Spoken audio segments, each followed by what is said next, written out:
Welcome, dear guests and viewers.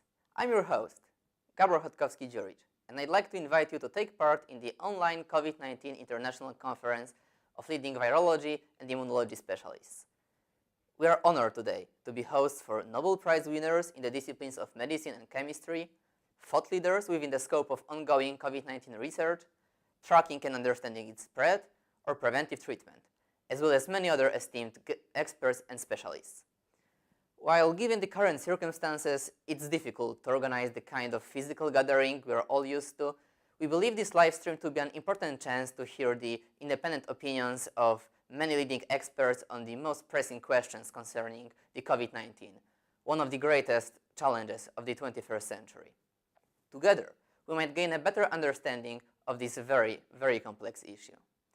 For the past 9 months, the COVID-19 epidemic has been one of the most pressing problems plaguing the entire world. The virus has quickly spread on all continents, infecting millions. To this day, we don't fully know just how many people managed to recover from the disease and how many have succumbed to it.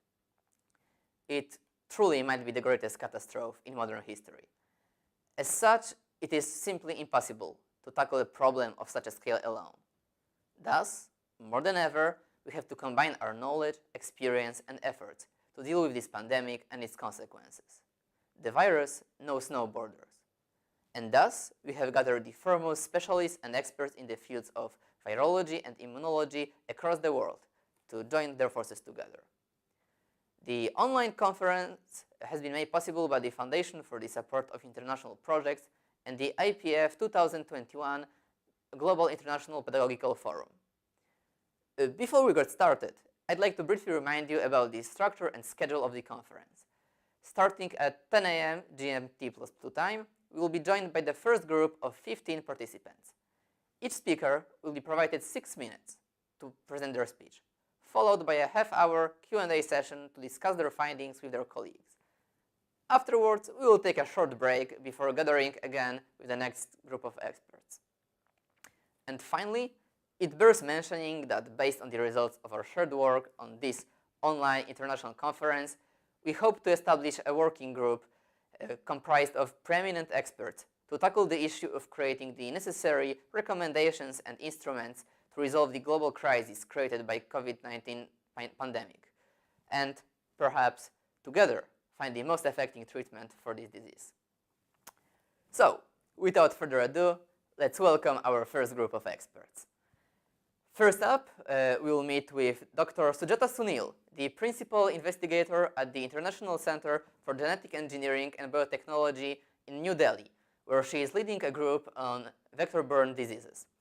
Her research concerns primarily the vector-borne distribution, with a particular interest on vector-host pathogen interactions.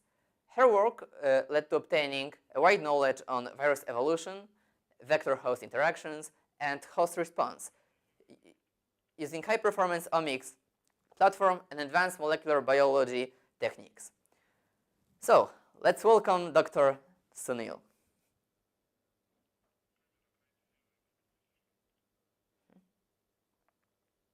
Dr. Sunil, do we have you online?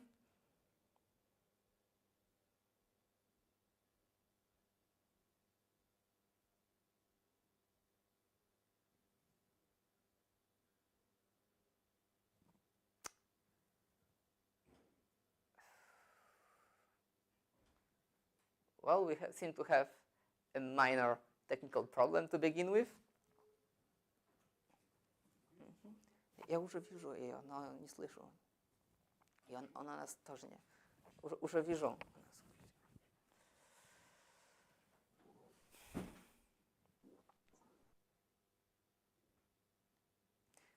Dr. Sunil will be talking about the epidemiology of SARS-CoV-2. We'll be talking about the epidemiology of SARS-CoV-2 and reinfection in India. And we have her online. Thank you. Just waiting for the final connection. I can hear you. I can start if my family. Please then, the floor is yours, Professor Sunil. Thank you. So I am Sujatha Sunil from the International Center for Genetic Engineering and Biotechnology. And I'm going to talk about the epidemiology of SARS-CoV-2 and the phenomenon of reinfection of this virus in India. As we talk, as of today, there are around, the active cases global and the Indian cases clearly show that India is ranking second with the highest number of cases of COVID cases in the world. The infection fatality rate is about 1.89%, and the mortality rate says it's 1.8%, which could be an underestimate, but we need further in-depth studies and more surveillance programs to confirm these numbers.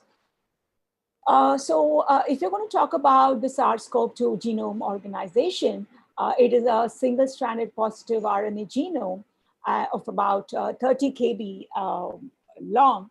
It's amongst the largest in the category of the RNA viruses.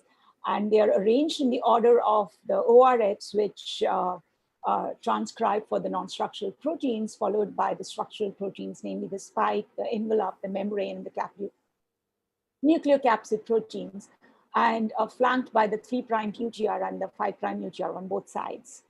The mode of mechanism of infection of this virus is known.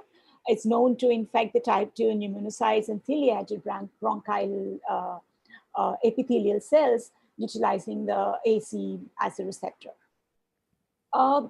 So owing to the number of cases that has happened since the first infection way back in January, there's been a humongous amount of data generated with respect to the kind of whole genomes that has been generated and the circulating viruses all across the world. And this shows that based on, it's a dynamic situation that is happening based on the mutations that are occurring in the various isolates across the world. And they have been clustered into 7 different clades across the world based on the mutation status. And amongst these clades, namely the G, GR, GH, which are derivatives of the G, apart from the S, L, V, and the others, GR's clade seems to have the maximum global spread, followed by GH and G clades.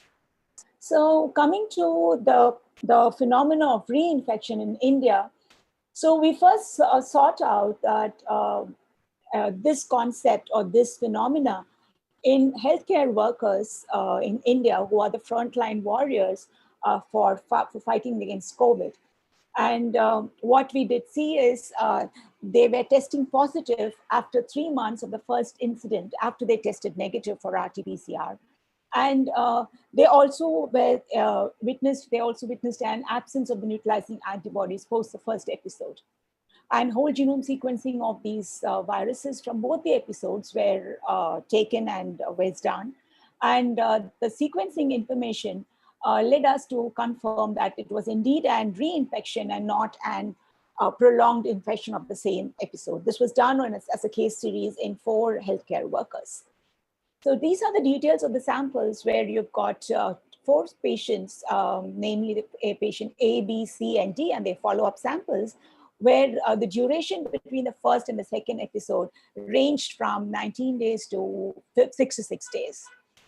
I do see that 19 days could be too less a time, but were to be considered as a reinfection. But what we do see is that the kind of mutations that was present in both the episodes led us to believe that they also could be a case of reinfection and not an prolonged shedding of the virus. This is the status of the phylogenetic analysis and the various mutation analysis that was done in the 8 samples that were taken, the 4 paired samples. And what we do see is that there were distinct mutations in the viruses from the 2 episodes, with new mutations observed in either of the episodes. And there were unique mutations present in each of the patients that were not present as part of the existing clade information that we already have that is circulating in India. Further, we also try to do a protein-based annotation for understanding the kind of mutation that were present amongst these paired samples for these 4 patients. And we also see that there is some heterogeneity of mutations within the paired samples of the patients, further validating that what the source of the virus for the 2 infections for the 2 times that the patients were infected were separate incidences or different sources rather than an continued infection program present in the virus because of the virus. So to conclude, what we do see is that the frontline healthcare workers are at a risk to constant exposure to SARS-CoV-2. Reinfections of SARS-CoV-2 is indeed a reality, though rare at present, based on the information that we have right now. And whole genome sequencing confirms these reinfections. Thank you for your time. We thank you, Dr. Sunil, and here's hoping we'll have a chance to talk a little more about it during the Q&A section later on. Next up, we'll be talking to Dr. Giulio Tarro, the research associate at the National Research Institute and the National Cancer Institute in the US. Regrettably, we don't really have time to mention even half the awards Dr. Tarro was awarded, so we'll just mention the most famous one, the most famous achievement of his, discovering the so-called dark evil of Naples by isolating a respiratory syncytial virus in children with bronchiolitis. Can we welcome Dr. Tarro?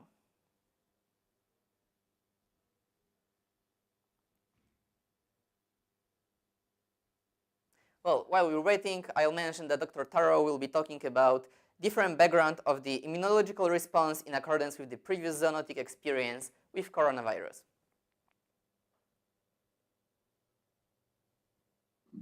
Thank you, Mr. Chairman, ladies and gentlemen. Welcome. I'm going to speak. I was saying I was going to speak on different background of immunological response according to previous zoonotic experience with coronavirus.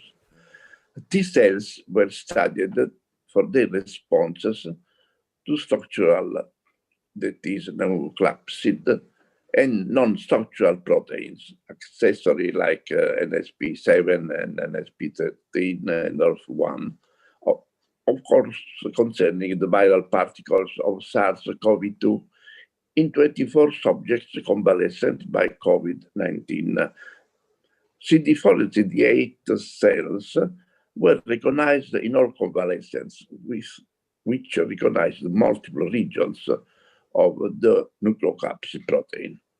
23 patients recovered from the first SARS, it means that 2003, 17 years after the outbreak, still have a long-lasting memory of T cells with respect to the structural proteins of the nucleocapsid, which demonstrates a cross-reaction towards the nucleoprotein of the current SARS. The subjects without history of the primitive SARS in 50% of cases, 9 out of 18, have T cells that react with accessory proteins, that is, the structural NPS7 and others. Epitopic characterization of NSP7 specific T cells showed recognition of protein fragments with respect to animal beta coronaviruses, but very reduced for human common cold coronavirus.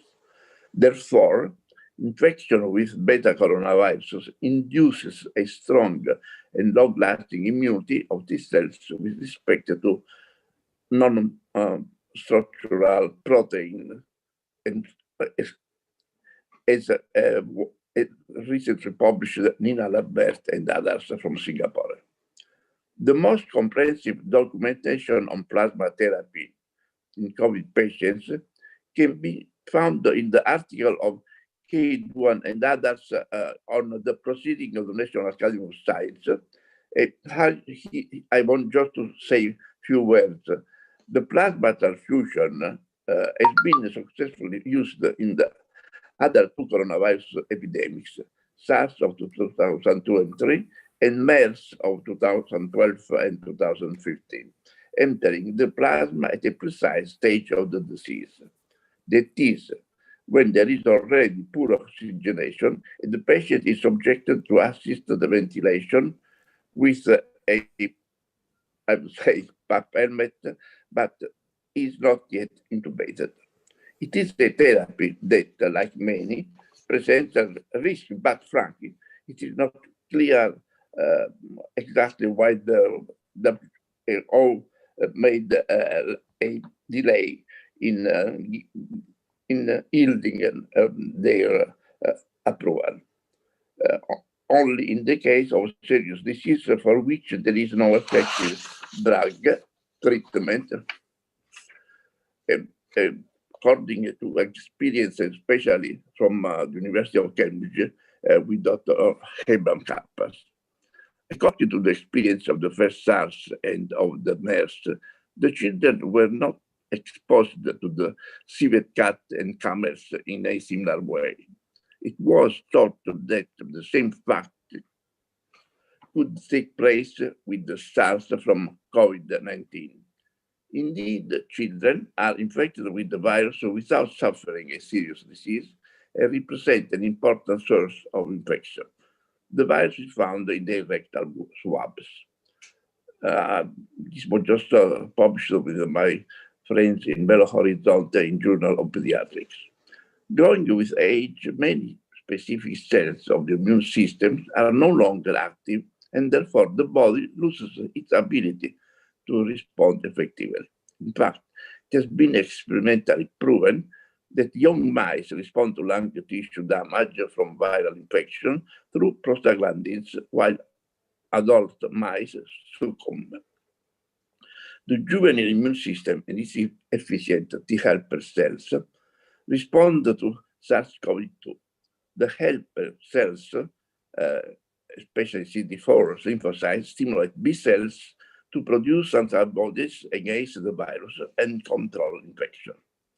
In this case, Th2 lymphocytes are able to control the inflammatory response caused by the viral infection, preventing an exuberant and delayed reaction as occurs in adults. The different hormonal structure and the same prostaglandins favor the female subject against the coronavirus responsible for the current pandemic. I would like now, finally, to speak according a special puzzle that we can look at the lack of coronavirus outbreaks in Africa. The same crowded neighborhoods that would lead to the quick spread of other coronavirus may have protected the population from SARS-CoV-2. It is an hypothesis. Some level of pre-existing cross-protective immunity might explain why the epidemic didn't unfold the way it did in other parts of the world. Professor Shabir Mahdi said the protection might be much more intense in highly populated areas in African settings. It may explain why the majority on the continent have asymptomatic or mild infections. This was communicated shortly from the good friends of South Africa. I think with this good perspective, I would like to put my end. Thank you. Thank you for your insight, Professor. And our next guest needs no introduction, but we'll try anyway. Professor Peter Doherty, the Nobel Prize winner for his research on specificity of the cell-mediated immune defense and currently patron of the eponymous Peter Doherty Institute for Infection and Immunity in Australia. Welcome, Professor Doherty.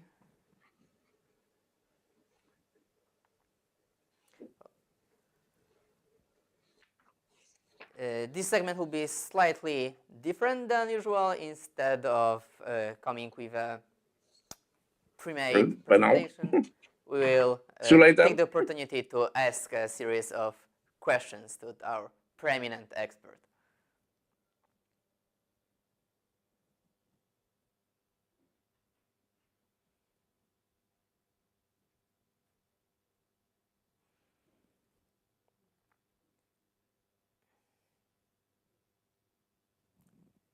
Professor Doherty, do we have you on the line?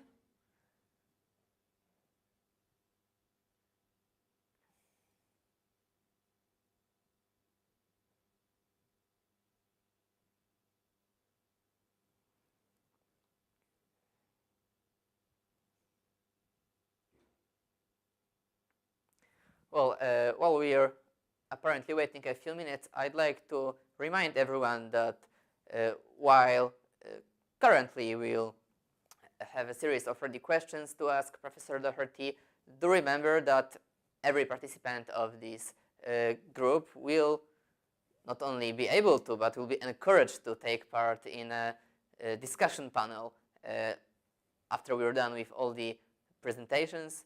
So if you will have any questions to Professor Doherty or any other specialists we've invited, you are more than encouraged to ask them in about an hour.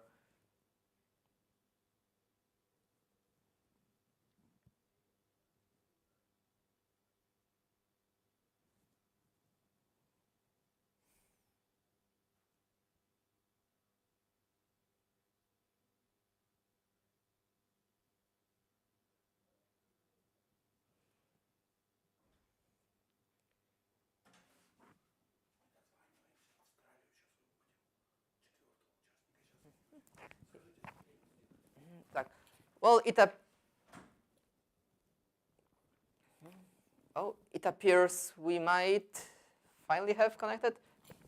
Professor Doherty, do we? No, sorry. It will take us a little while to connect with Professor Doherty. So in the meantime, we'll introduce our next guest, Professor Damian Purcell, also from Australia. Professor Purcell leads the molecular virology laboratory at the Institute of Infections of Immunity. A very established persona in the Australian scientific community. He's also the former president of the Australian Virological Society and an executive member of the Australian Centre for HIV and Hepatitis Virology. Welcome, Professor Purcell. Thank you. So I'm at the Peter Doherty Institute for Infection and Immunity in Melbourne, and today I'm going to be talking to you about our research program into the SARS-CoV-2.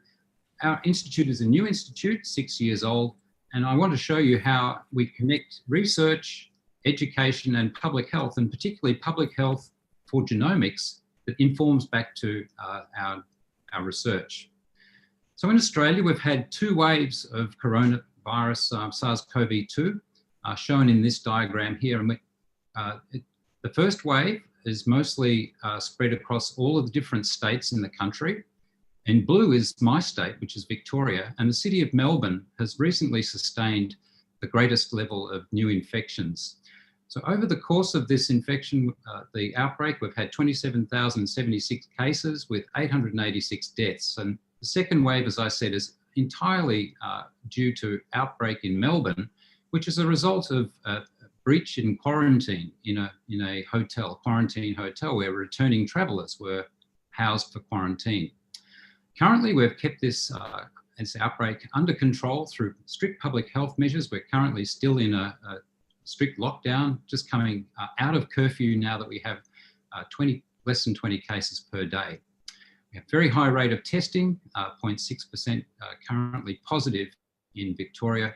And it's this rapid early response and public health prioritisation that has made the difference.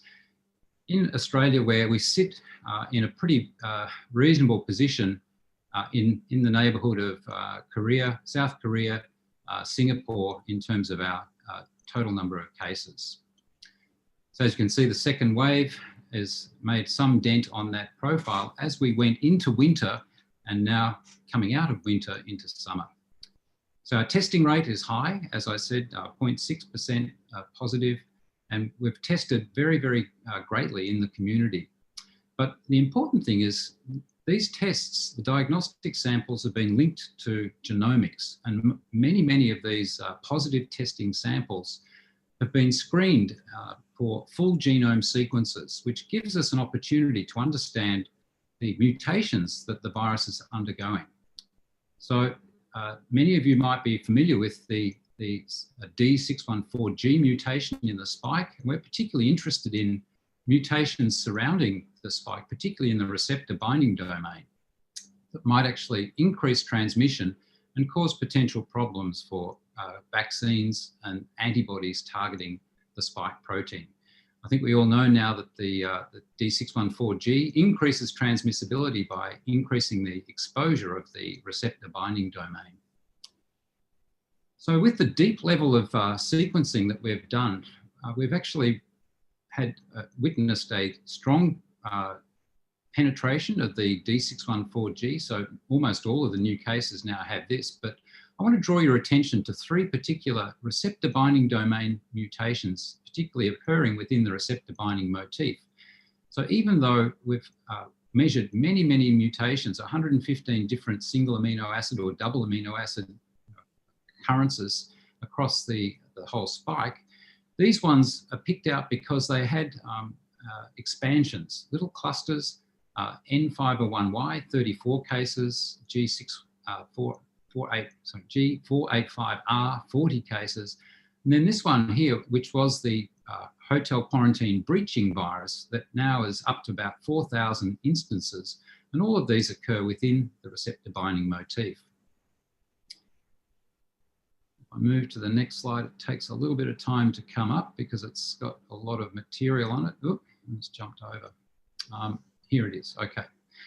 So you can see here some of the story in the genomics of our outbreaks here in Melbourne. So in orange are the international travellers that were easily distinguished by unique motifs, so barcodes essentially within their sequence. And as these mutations emerged, you can see three different individual transmission clusters. The first one at the bottom here is the G485R. Next in green is the 477N with many individual connected clusters. And I lastly want to finish up telling you in a little bit more detail about this N501Y mutation, which occurs again within the receptor binding motif and 34 instances in Melbourne. Now this mutation was interesting because we noticed that a similar mutation had arisen in mice where SARS-CoV-2 was adapted for replication in mice in China. Same mutation, and when we look across the database, this position has changed also in the Netherlands, N501T, and this was the outbreak in minks that was controlled by culling mink. One other instance in the United States, but otherwise a run of these mutations arising in Victoria, in Melbourne, with most of them essentially being identical.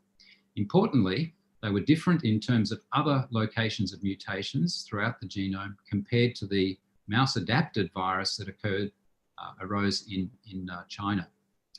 So we wondered whether this virus could in fact infect mice, so we made soluble and human and mouse ACE2, and we found that the index strain could be outcompeted for binding in the Vero cell infection assay by human, but not mouse ACE2. Whereas the new isolate, the N501Y, which occurs in conjunction with the 614G, could be competed for binding by the mouse ACE protein. And sure enough, this clinical isolate with no adaptation was able to replicate in Bell C and C57 Black 6 mice. The impact of this in terms of immunity is something that we're actually quite concerned about, because a couple of convalescent plasma from arisen in patients infected with the index strain, when tested with the isolate, we've made the isolate, we find that this virus is more difficult to neutralize with those sera. Another very dominant mutation, the 477N, which is now essentially ubiquitous in Australia at the moment, is perhaps more readily neutralized, but still has some degree of resistance compared to the wild type index Wuhan strain. So investments in genomics particularly have prepared us well for our current pandemic, and the diagnostic strategies that include full genome sequencing have led to a very useful tool, a mouse adapted clinical isolate, or mouse infectious clinical isolate, I should say. And these mutations in spike are emerging. Some of them could have important implications for vaccines, therapeutic neutralizing antibodies, and potentially also antivirals. But importantly, strict public health measures, as I showed you in the beginning, can control and extinguish these arising mutant strains. And when we turn to analysing vaccines as we are now, neutralising antibody breadth has to be considered in the context of these emerging mutations. I just thank my collaborators acknowledged on this slide here. Thank you. Thank you, Professor. And now I believe we might have chance to finally connect with Professor Doherty in a minute.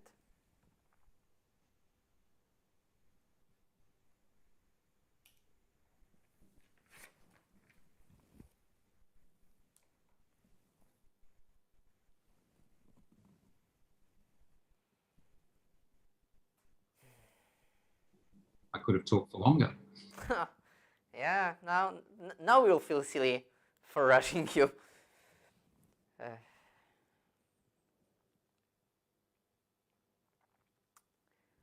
But I suppose it's not that easy to connect with literally the other hemisphere right in the morning.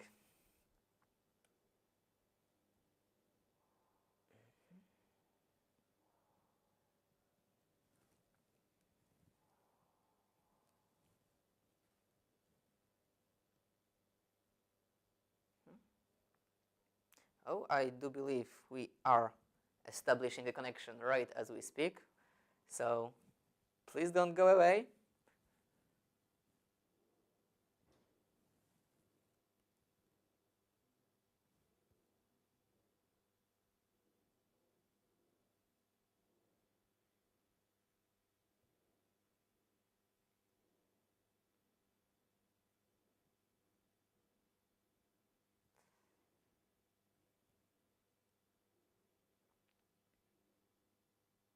Even though I'm afraid there might be some little hiccup in getting the professor on the line, as these things regrettably tend to happen as everyone forced to work through all sorts of Zoom meetings and other communicators, be it for the meetings, conferences, or everyday work, has grown to know.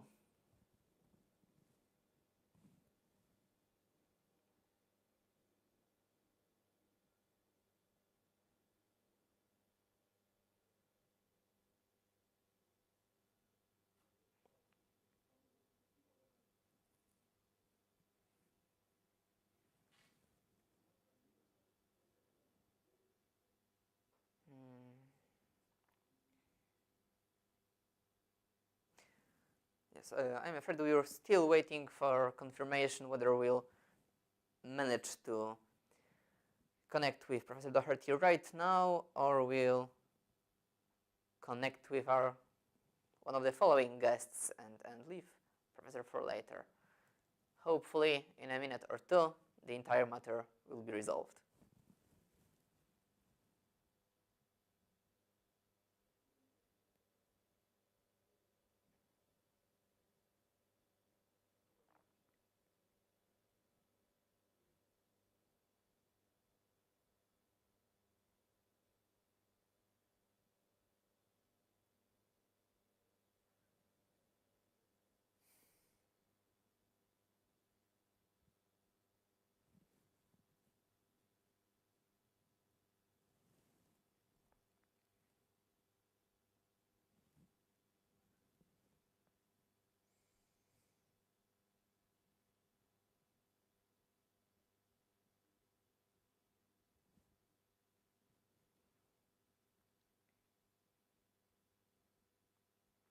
So even if we might be having some technical problems in that regard, please do not worry. Other than that, the schedule will be maintained, and one of the reasons we chose to implement breaks between each of the groups is that in the case of such a delay, we are able to extend the session a little longer. Although I do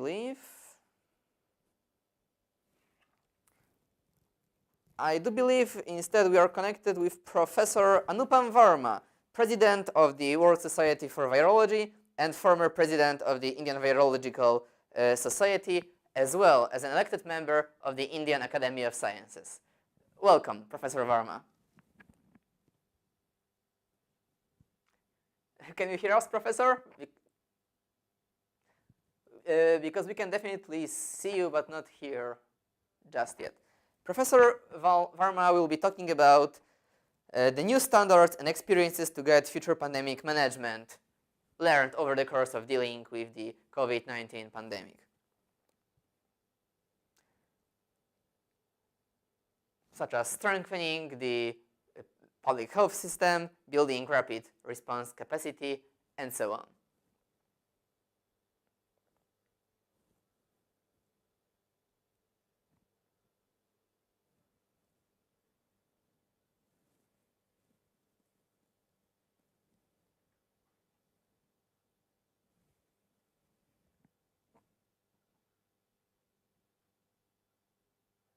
Yes, while we have Professor Varma online, it appears there are some sound issues on his side of the connection, so let's hope we'll be able to resolve them immediately.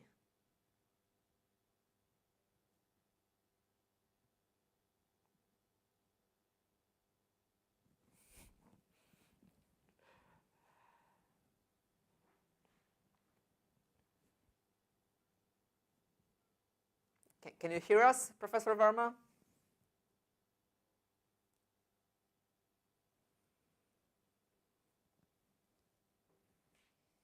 Hear me? Oh yes, now we are hearing you, Professor. So please go ahead. Oh, okay. Okay, so you want me to start talking to non-audience, but anyway, don't worry. Oh, Well, thank you very much. I believe the audience is already hearing you. Basically, if I can hear you, the audience also can hear you. Okay, no problem, no problem. Okay, thank you very much. Well, first of all, I would like to thank the organizers for giving me this opportunity to be a part of this important program. I'm going to briefly touch about the new standards and experience to guide in the management of future pandemics. All of us know that COVID-19 is the most devastating pandemic in living memory, causing over 1 million deaths, of which nearly 0.1 million in India alone. We can hardly afford such big losses. There are over 33 million people affected in the world with this pandemic. It has shattered the world economy.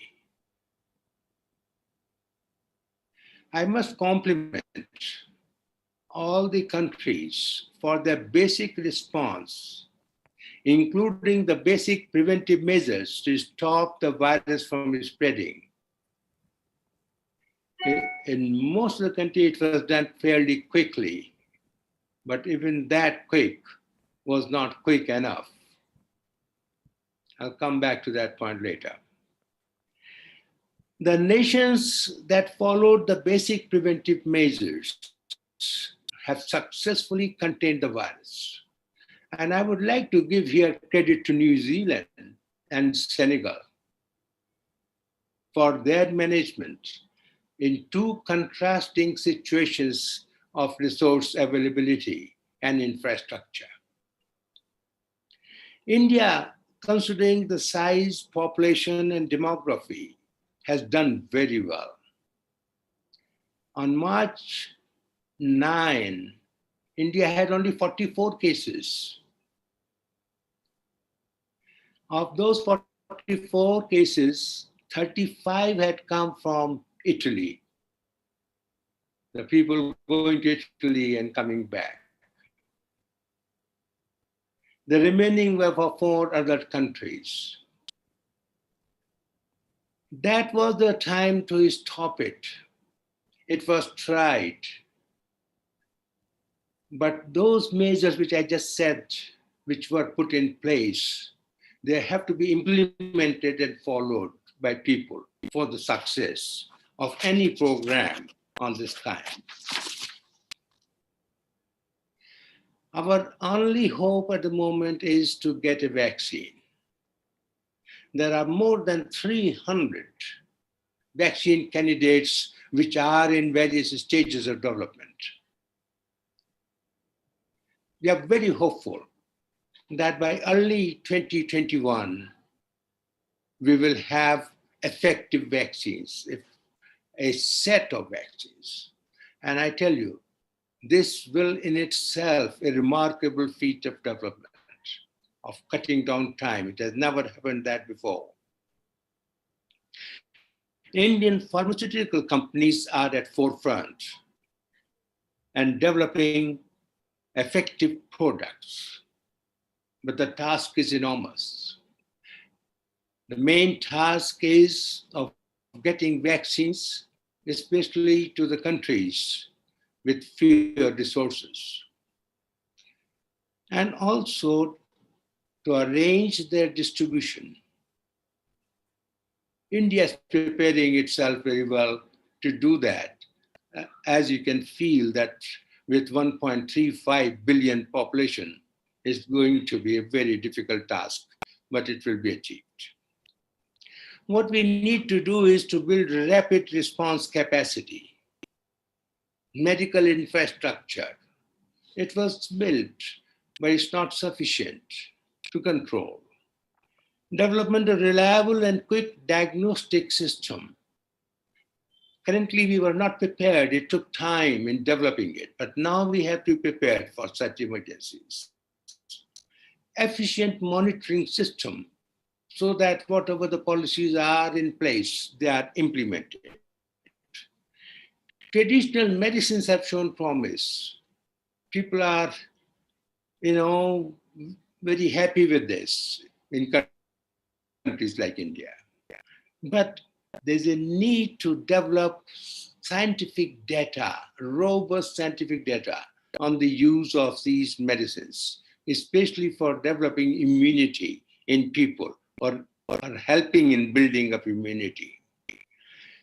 What the world needs to prepare for is to have the capacity for monoclonal antibody production. Monoclonals are the ones which can provide the quick response in any eventuality of this kind. It's expensive, but I'm sure we can cut down on the cost by making it more efficient, productive system. Convalescent plasma therapy has been shown to show promise, but it has not been used that much as one would expect. I think whatever the conditions are, we have to overcome those difficulties and improve it. The challenges continue, which especially for opening of schools and colleges. Revival of research and education in all areas. Research on COVID has increased tremendously all over the world, but research in other areas has suffered. We cannot ignore that for long. Revival of economy. Cutting down on the time of production of vaccines. More importantly, as we see now these days, countering misinformation about COVID. Understanding the virus' mysterious consequences and the variability which is there in the viruses. Understanding the virus reservoirs in small animals, particularly bats and rodents, which play an important role, and in the future, they could be the source of such pandemics. We must accept that the new normal for us is physical distancing, mask wearing, hand washing, and etc., etc. I don't want to list that. Time is very short. To conclude, COVID-19 is here to stay. We have to live with it. The future depends on as to how quickly technologies are developed to contain the pandemic, because still it's increasing. We have not peaked in many countries. sustainable building of capacity to protect human, animal, and plant health from pests and pathogens that might emerge in the future.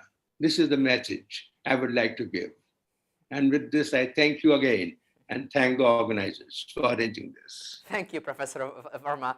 And we're very glad to have this kind of perspective also on our conference, because while oftentimes it's easy to get lost in the search for the technological marvel of the cure to end the whole disease, in practice it is no less important to deal with the oftentimes boring or unglamorous logistics of healthcare, to deal with a pandemic such as this. Thank you very much. It has been a pleasure.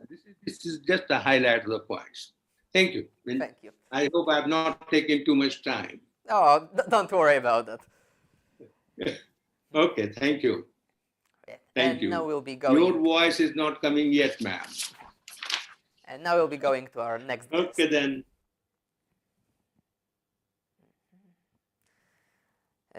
Our next guest, whom I believe will be the Professor Alemka Markotic, Director of the Dr. Fran Michaljevic Infectious Disease Clinic in Zagreb, Professor of Medicine at the University of Rijeka, and also an Associate Member of the Croatian Academy of Sciences and Arts.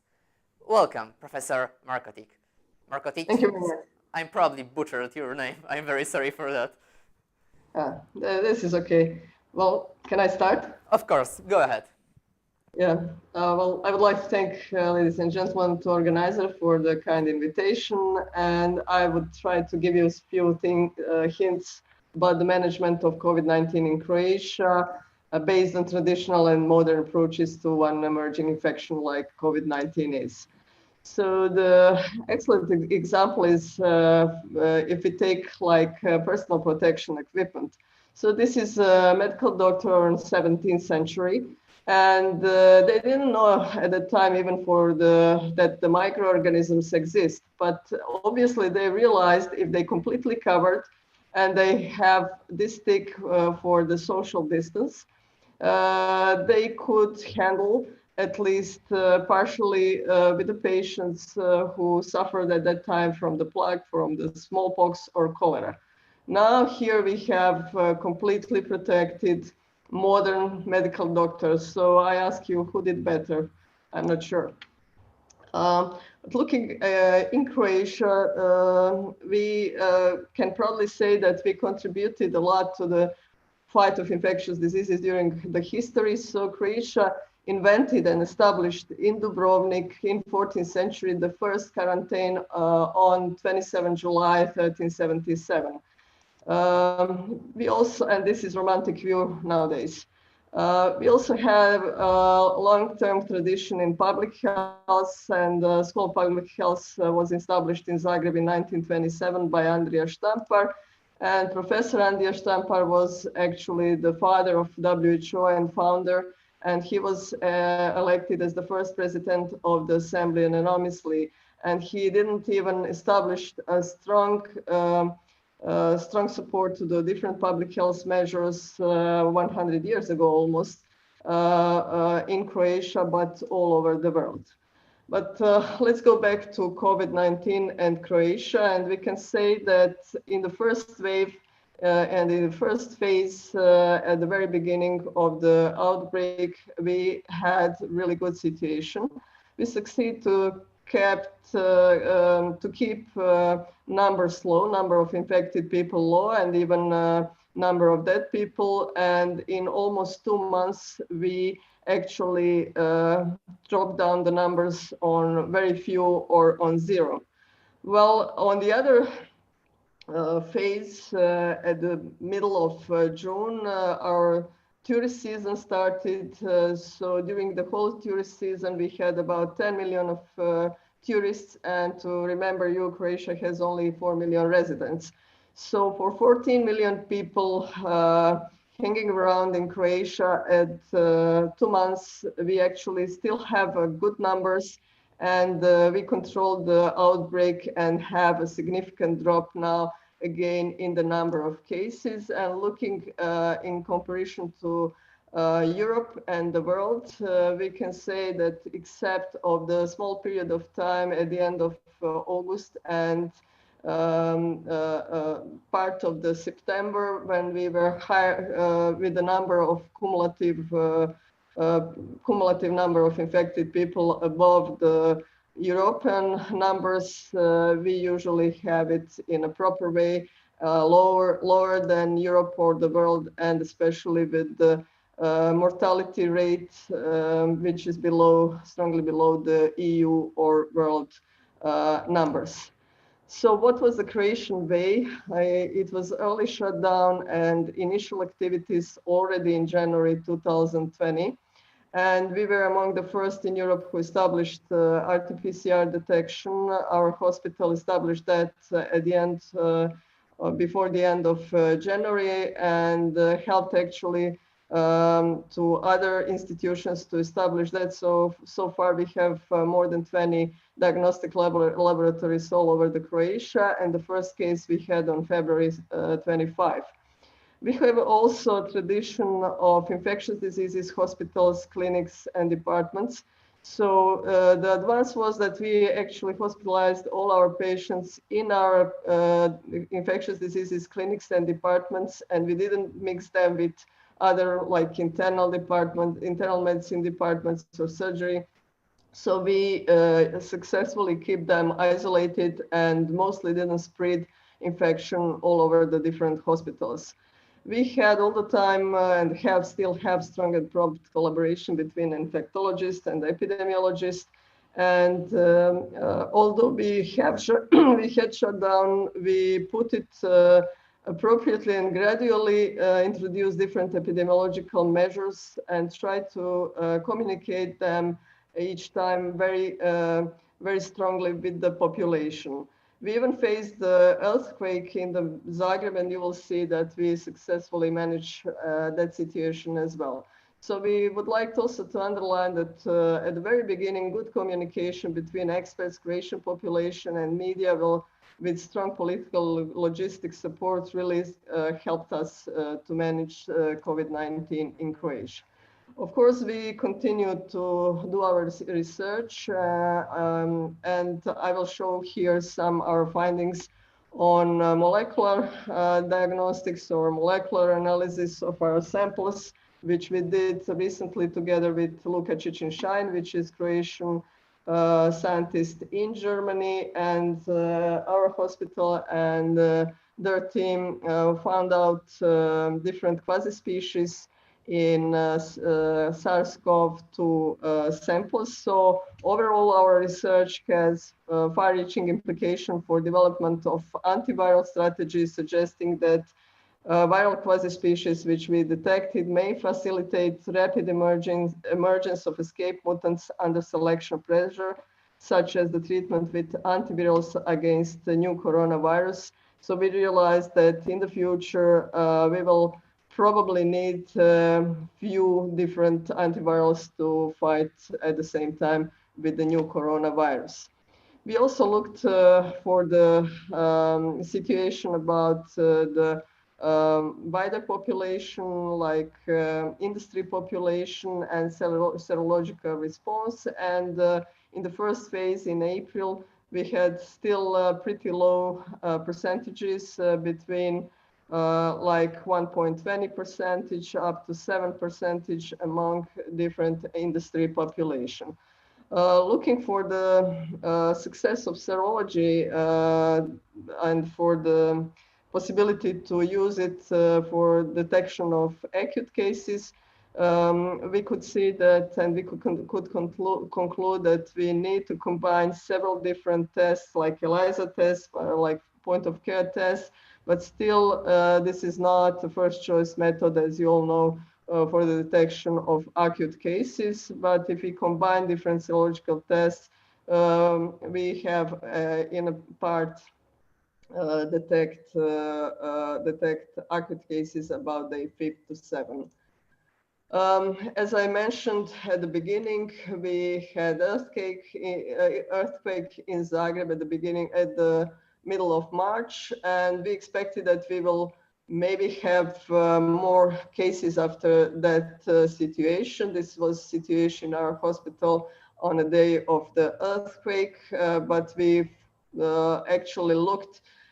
This was day of the earthquake, and we followed the number of cases after that in Zagreb town, and we even found a drop. We didn't find an increase among the cases. So it was actually two very scary and very difficult situations, and we succeed to actually fight them with the old measures, social distance, hygiene, testings, and similar. So at the end, I would like to thank you for your attention, and this is our diagnostic team in our Hospital for Infectious Diseases. Thank you very much. Thank you, Professor. And now it's time for our following guest, whom I believe should be Professor Dongyan Jin. Though, let's see.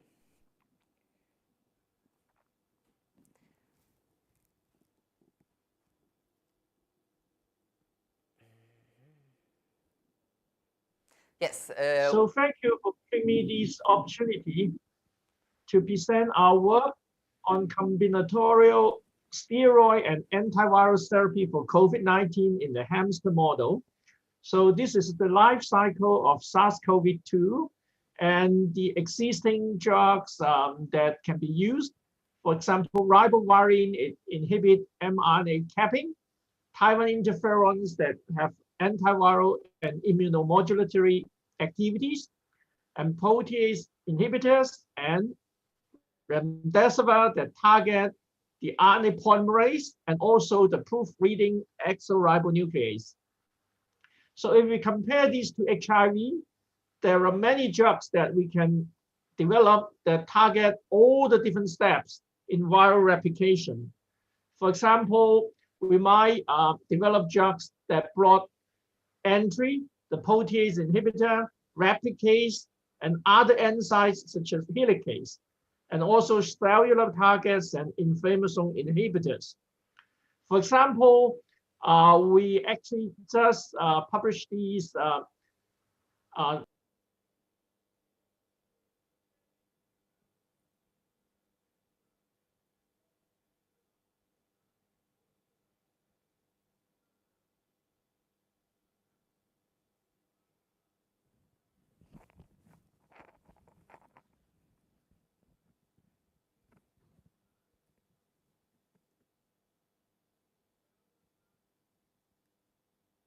So as we shown here, that these ranitidine can actually inhibit viral replication in CARCO2 cells. And in the infection model of hamsters, we can also show the suppression of viral replication, both in nasal cavity and also in the lung.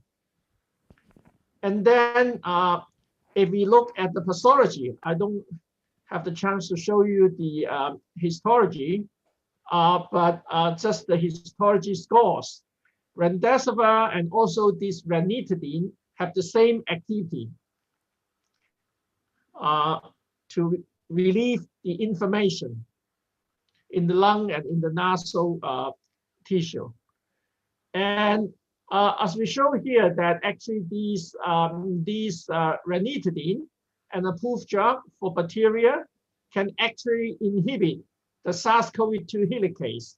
We show here that it actually inhibits both the ATPase activity and also the DNA unwinding activity with very tight kinetics.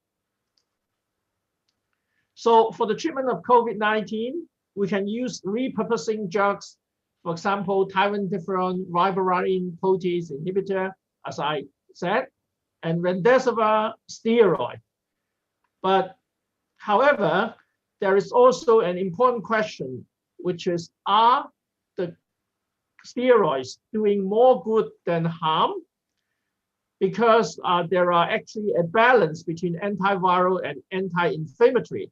The steroids can actually, at the same time, inhibit inflammation but promote viral replication.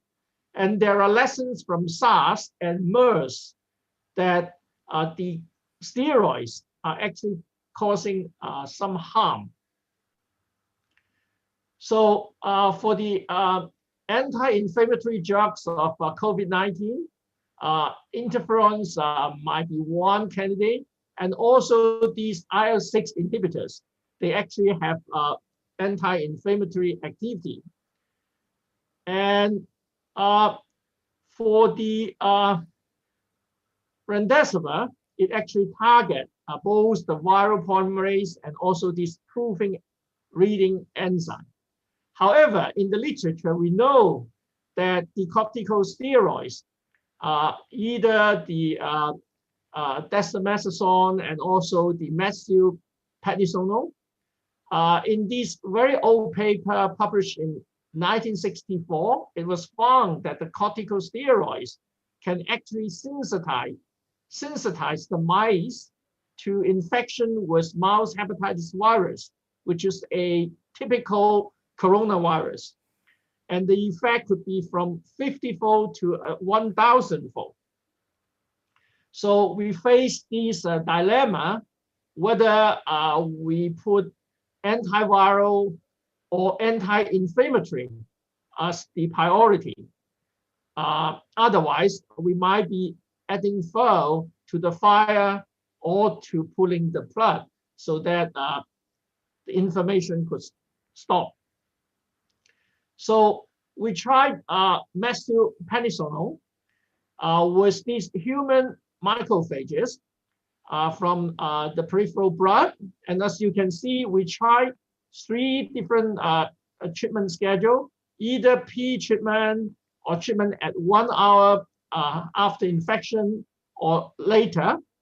And we tried 3 different donors, but in these donors, all 3 treatments can actually sensitize the macrophage to infection. And for these donors, only a P treatment can do so.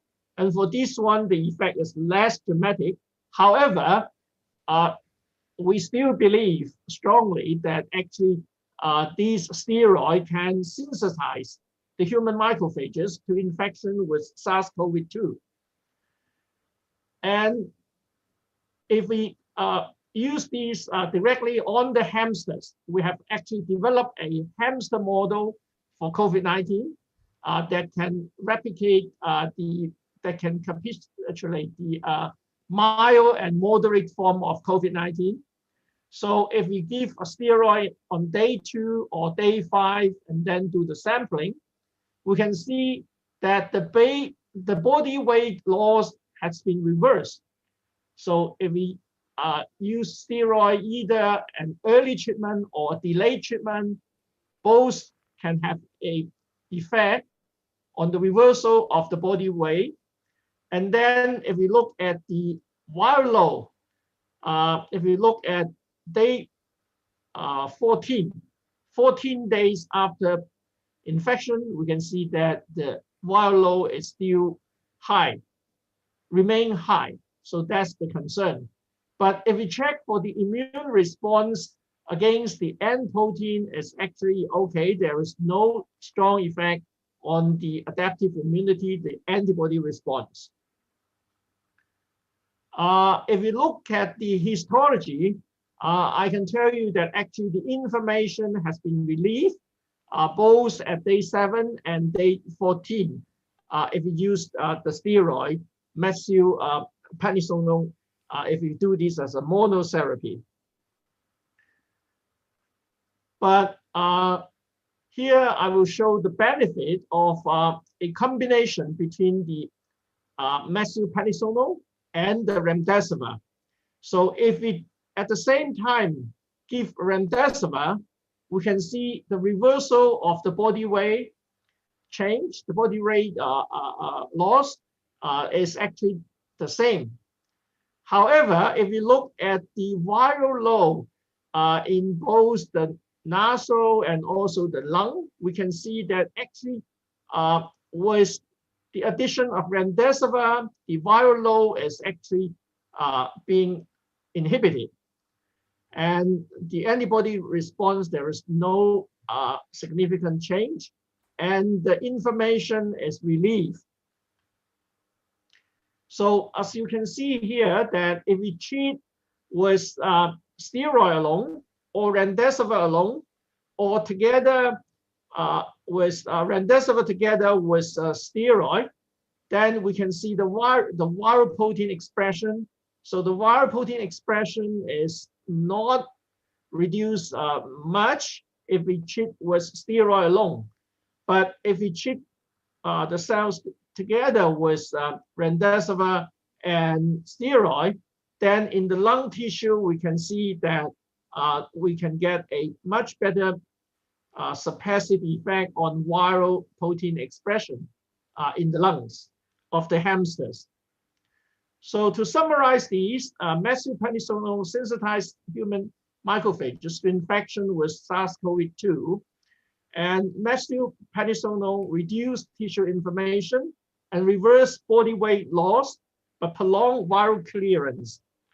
So if we use methylprednisolone together with remdesivir, we have similar suppressive effect on tissue inflammation and body weight loss, but at the same time, we can actually reduce viral loads. So combinational steroid plus antiviral should be tested in randomized clinical trials in humans. That's our conclusion.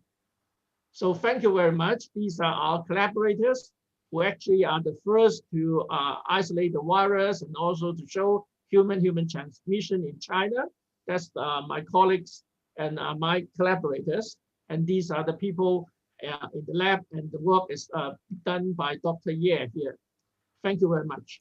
Thank you, Professor. That was very interesting.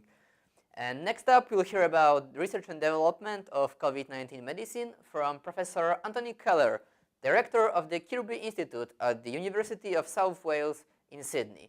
Professor Kelleher is perhaps best known for making the first observations describing the recovery of antigen-specific CD4 plus T-cell responses in patients receiving antiretroviral therapy, more specifically the ritonavir.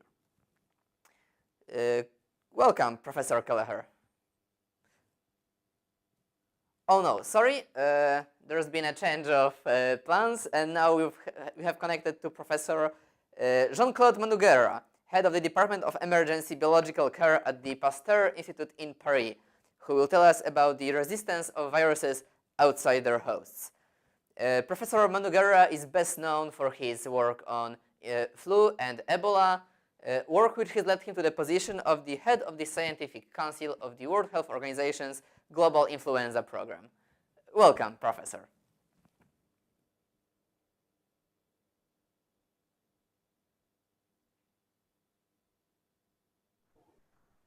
Can you hear us, Professor Manuguerra? Yes, very well, thank you. Please take the floor then. Okay, thank you very much. So first I want to thank the organizers for this online event, and I'm going to talk in my allowed 6 minutes about resistance of viruses outside the host.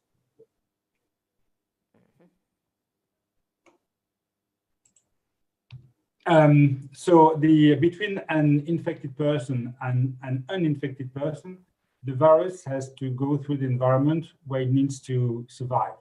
The transmission of respiratory viruses, take for example influenza viruses, can occur through direct contact with an infected person or with contaminated surfaces, by inhaling droplets or bioaerosols, or by contact with contaminated water.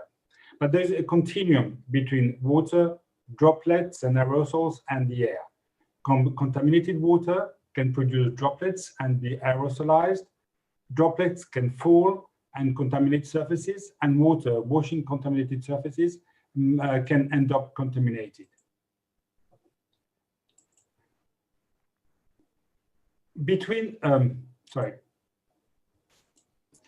Several factors can then determine the persistence of this virus in the environment before complete loss of infectivity. Among them, the temperatures plays a central role in driving environmental persistence of the virus. In the air, the temperature is in the center of the circle, is probably the most important factor, and it also affects another factor which is important, the relative humidity. And then this can modulate the evaporation and thus the size of the aerosols. When human respiratory aerosols evaporate, then the environment of the virus changes as the salinity and the pH can vary. We can find virus in water, for example, where the sludge has a protective effect, and it has been shown that it can absorb the poliovirus and protect it against UV. So all this, the study of these different factors affecting virus persistence contributed greatly to the development of virus control methods and public health in the population, as it's summarized here in the circle. For example, we noticed that in some countries, especially temperate countries, the virus are very seasonal. For example, in France, in two seasons, influenza, between 2016 and 2018, the highest average weekly incidence of influenza per 100,000 inhabitants in the dark blue circle here occurred when the temperature was between -2 and +7 degrees Celsius, and when the absolute humidity was between 3 and 7%, and the relative humidity between 60 and 100%. So these factors are important, apparently, for the circulation of the virus. The early studies on the viral persistence in the air date from the 1930s, long time ago. In 1934, Wells published this result of an experiment assessing the time required for liquid droplets varying in size to fall on the ground or to evaporate after being released from 2 meters above the ground. According to his results, which were obtained in the saturated air, liquid droplets having a diameter or a little smaller than 0.5 millimeter will evaporate before reaching the ground. He also deduced from this data that in the same atmosphere, droplets with a diameter from 1 to 10 micrometer could stay in the air between 10 and 16 hours. And these results are still quoted today, like in the article of 2006. 8 years later, the same scientists published results of an epidemiological survey in schools where he tested the effects of the presence of ultraviolet radiation on outbreaks of varicella, measles, and mumps.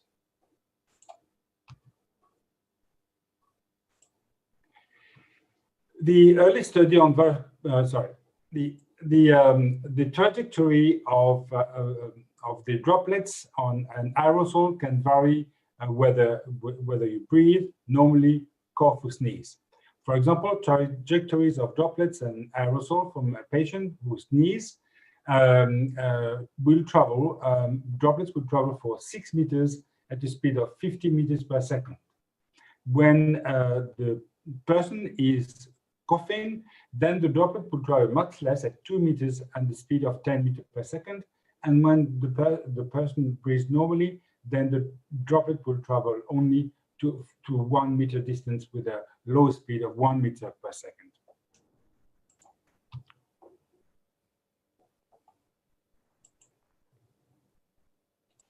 This study shows how long SARS-CoV-2, now we come to this virus that nowadays, can stay and survive in different environments.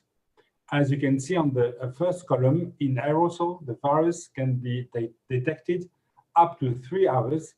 On non-porous surface like copper, it can be detected live up to 4 hours. On cardboard, up to 1 day. And then on certain surfaces like steel, it can be detected up to 3 days, and on plastic, up to 4 days, which is remarkable. And you can see here the comparison between SARS-CoV-2 and SARS-CoV-1, and the behavior is quite close from each other. Now, in our lab, we looked at virus inactivation in items manipulated in biomedical laboratories at 3 temperatures commonly used in these labs, such as 50 degrees Celsius for blood decomplementation. The virus is then inactivated in matters of minutes, up to 15 minutes in cell culture supernatant and sera at 56 degrees, and less than 10 minutes in nasopharyngeal samples, for example.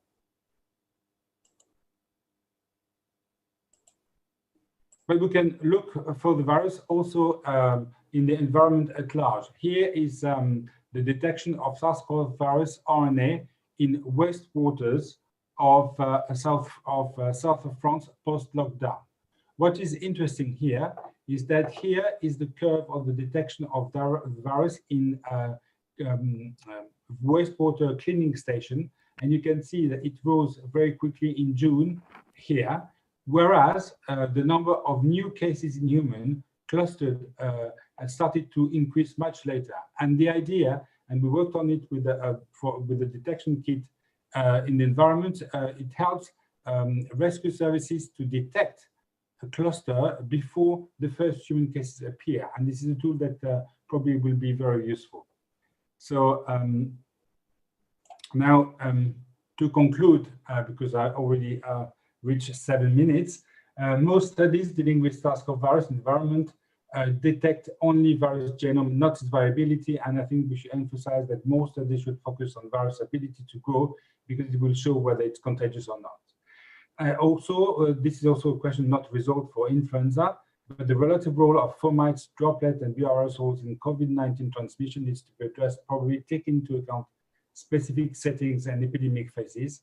And then, of course, the big question of the efficacy of various masks and social distancing must be more extensively evaluated. Thank you very much. Thank you, Professor. And now we're about to go to our following guest.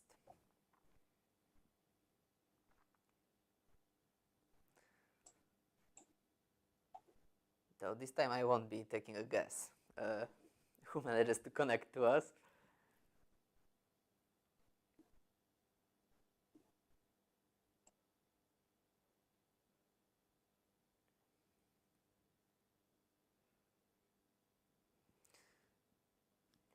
Though, oh, I believe we're getting a connection. Yes, let's welcome Professor K.M. Yacob, the Chief Medical Officer at the Varma Medical Center in India. Professor Yacob specializes in studying symptoms of various diseases, in particular the body temperature, which is exactly what he will be talking about right now. Welcome, Professor Yacob.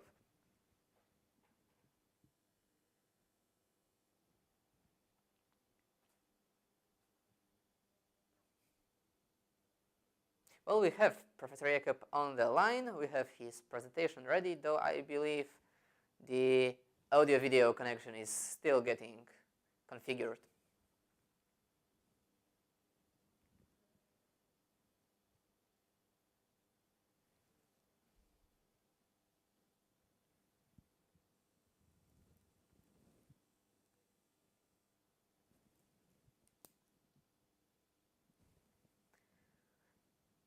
Professor Yacob, can you hear us?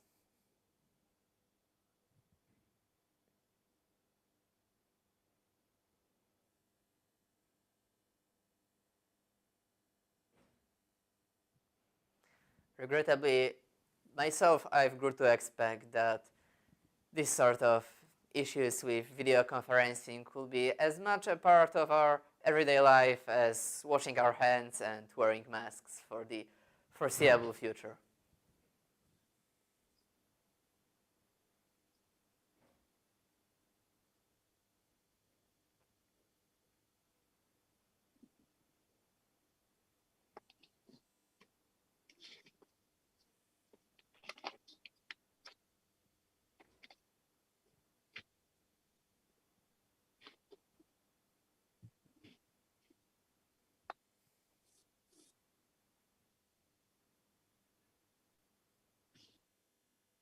Oh, we might be getting a connection. Professor Yacob, are you with us?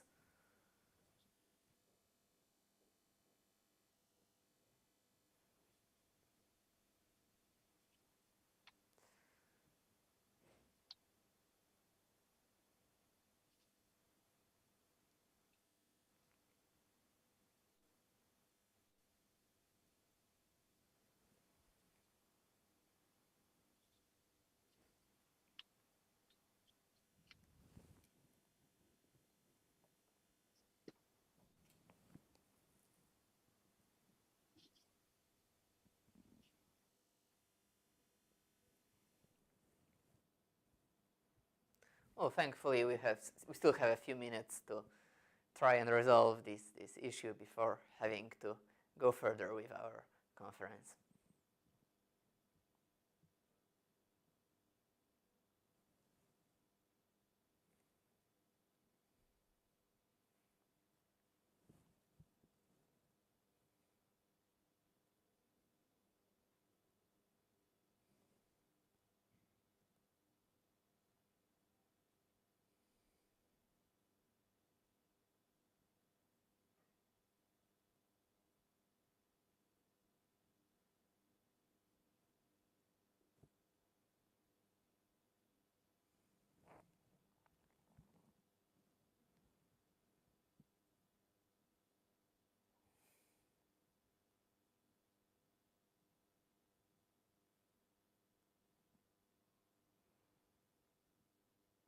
Oh, I do believe we are about to resolve this issue in just a moment.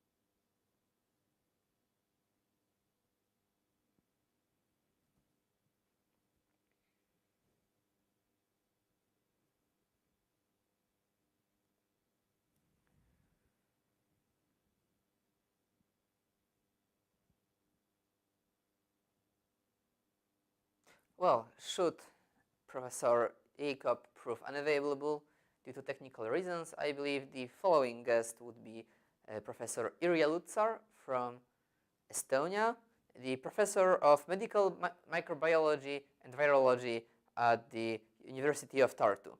At the moment, Professor Lutsar is actively engaged in the study of coronavirus, which is exactly what she will share today with us. Her speech about the scientific approach to combating COVID-19 that happens right now in Estonia.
Oh, I'm afraid we might have stumbled on an unfortunate series of several participants suffering from technical issues. So right in a minute, we'll see who will be the first person who will manage to get online.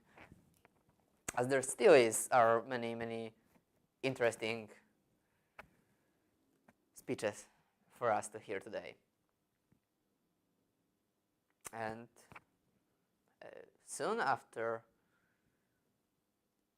connecting with a handful of participants left, we'll go to the Q&A session until 12 o'clock GMT plus 2 time.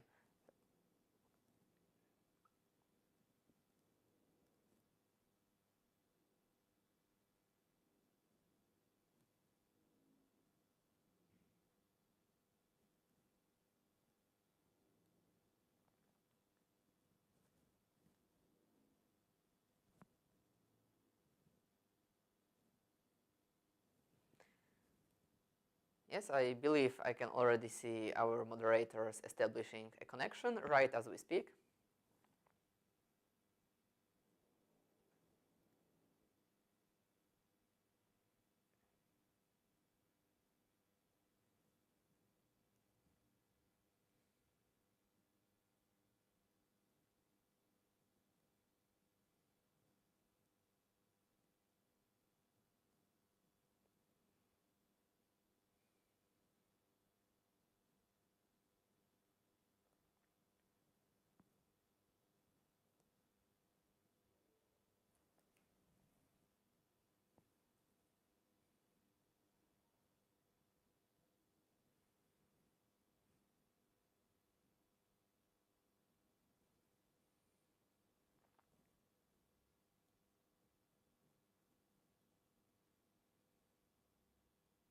Well, while we're still resolving the technical issues, I would like to take this opportunity to seed the question I would personally like to ask of you on the upcoming discussion panel that will happen in a few minutes after, I believe, about 2 other speeches, namely the question of lockdown measures to be implemented in the upcoming autumn flu season.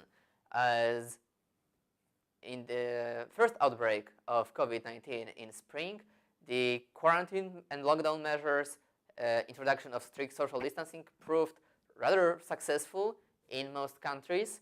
But nowadays, in late September, populations of many countries across the world are simply put tired of said measures. And in practice, it might be difficult to enforce a quarantine such strict as we've seen in May or April of this year. On the other hand, we've successfully managed to introduce a common mask-wearing regime in the Western countries. So the question I'd like to ask of you, and wait for the chance to hear back in a few minutes, would be, would such a mask regime prove enough should there be difficulties in reinforcing strict lockdown? And having asked that, we finally managed to connect with Professor Yacob to talk about the importance and role of body temperature measurements in COVID-19.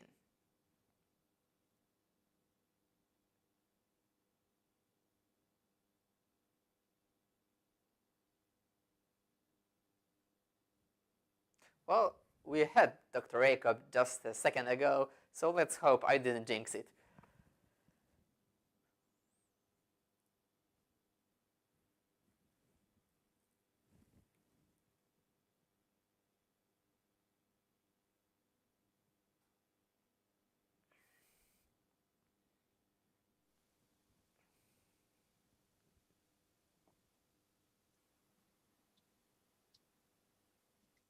Dr. Yacob, can you hear us?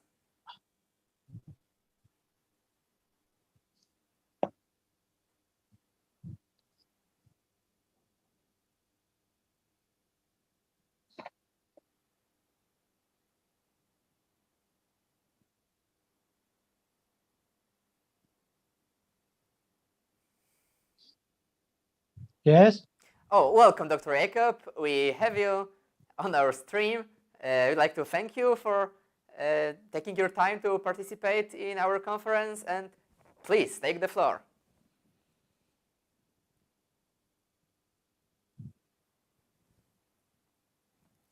Yes. Yes, we can hear you, Professor. Can you hear me? Yep. We can hear you, Yes. and we can see your presentation. Please feel free to begin your speech. Sorry.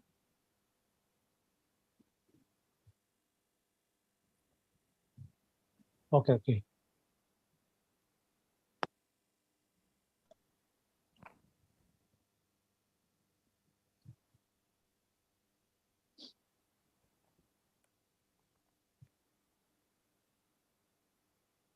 Professor, are you still with us?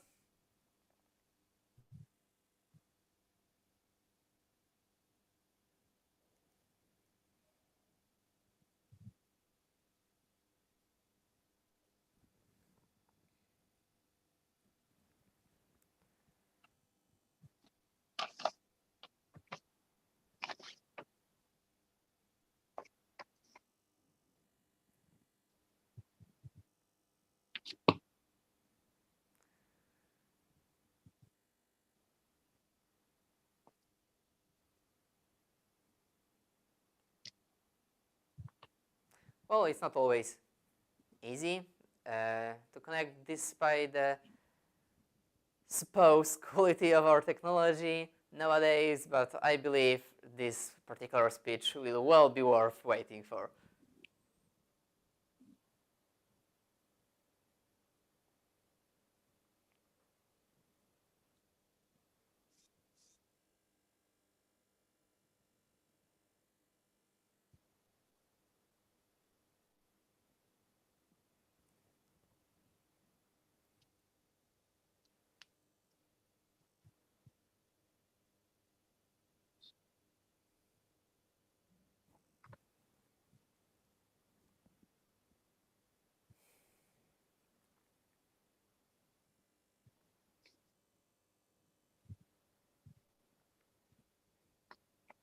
I believe the exact problem at hand concerns the exact devices through which we are connected, and that professor is simply trying to switch to another one that would better integrate with the software.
Professor Yacob, can you hear us Yes. again?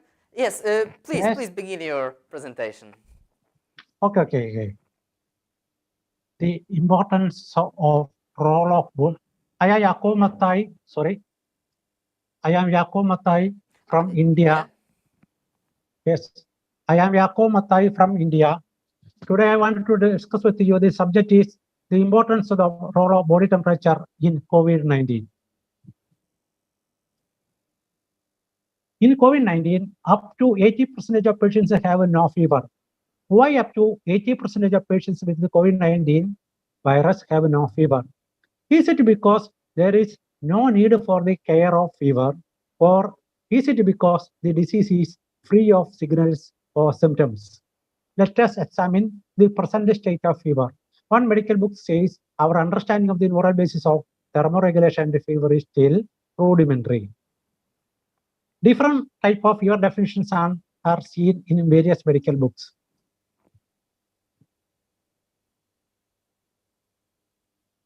Okay. The following 7 questions need to be answered to know about the fever. What are the ingredients necessary to develop a fever? What are the ingredients necessary to curing a fever? What is the purpose of temperature of fever? The heat energy used for which activities in fever? What are the problems not knowing the purpose of fever? What are the difference between actual fever and temperature of fever? During fever, why our body acts against effects of disease? No medical books give a clear answer to about 7 questions. Necessary ingredients to develop a fever. Fever is an inflammatory response that extends beyond the site of infection. The right ratio of ingredients like inflammation, pyrogen is necessary to develop a fever. Like that, good health. Many people who have infections in the body do not develop a fever. Many people who have diseased organs may not develop a fever. This is the lack of right ratio to development of fever. How can create a fever, hyperparesia, and fix within hours? I can, 1 second. The base of one of the criteria of a scientific discussion is to reproduce. I can make a fever within hours, and I can also cure fever within a half year or more. I can easily make a fever in tonsillitis patients within an hour with the help of ice water. I want to discuss with you in people with tonsillitis, children with elderly using ice water, we can create a fever and hyperparesia within a few hours. With the continued use, we can cause death in them. Talekotal is the best example. Talekotal is the traditional practice of sensiticide killing of the elderly, involuntary euthanasia by their own family members, observed in some parts of southern districts of Tamil Nadu, state of India. This is the process in which an extensive oil bath is given to an elderly person, before crack of dawn. He or she is given several glasses of cold water, cold tender coconut water, and a head massage with cold water. By doing this, the temperature of the body falls suddenly and causing high fever, which leads to death of the old age person within 1 or 2 days. Do you see any difference between fever in viral diseases like the present COVID-19 or in Talaikutal? If there is no difference, then why not use the same science? Necessary ingredients to cure a fever. For curing fever, we should know what are the ingredients necessary to develop a fever. Disperse of corrective ratio ingredients of fever will decrease the intensity of fever. By removing corrective ratio ingredients of fever will cure fever. The purpose of temperature of fever. That is the subject. When the disease made by the virus, bacteria, fungi, venom, horror seed, and horror dream, etc., becomes a threat to life or organs, blood circulation decreases. Temperature of fever will emerge to increase prevailing essential blood circulation, and it acts as a protective covering of the body to sustain life or organ. It is an adaptation. In all diseases which decreases essential blood circulation and temperature, fever will emerge to increase essential blood circulation and temperature. Talaikutal is the best example. I already told you about what is the Talaikutal. It is also seen in Google also. There is no way other than this to increase prevailing essential blood circulation for a sensible and a discrete immune system to protect the life or organ. Modern science says fever is an immune response against infection. If fever is an immune response against infection, temperature of fever is not a surplus temperature. It is not supposed to be eliminated from the body. If we try to eliminate the immune response against infection, the infection will increase. It is dangerous to immune system. It is necessary to protect the immune system to increase essential blood circulation, never allow body temperature to lose by atmosphere. A brooding hen's body temperature, like that, during fever to increase essential blood circulation in the body, the brooding hen does not eat any food. Brooding hen's food is the heat, which helps to convert fat into energy. Many people have a misconception that fever should be changed or cured. It is not a fever that needs to be changed. It is the disease or cause of disease that needs to be changed. Fever is an adaptation only. Fever can be compared to our soldiers. Sometimes our patriotic soldiers may be defeated, surrendered, or even die. It is not due to the anti-national activity of our soldiers. If fever temperature is removed in Talaikutal, it becomes dangerous. A symptom can never cause fatal. It is said that the temperature above 41 degrees can cause febrile fits and it may cause fatal. New fever definition.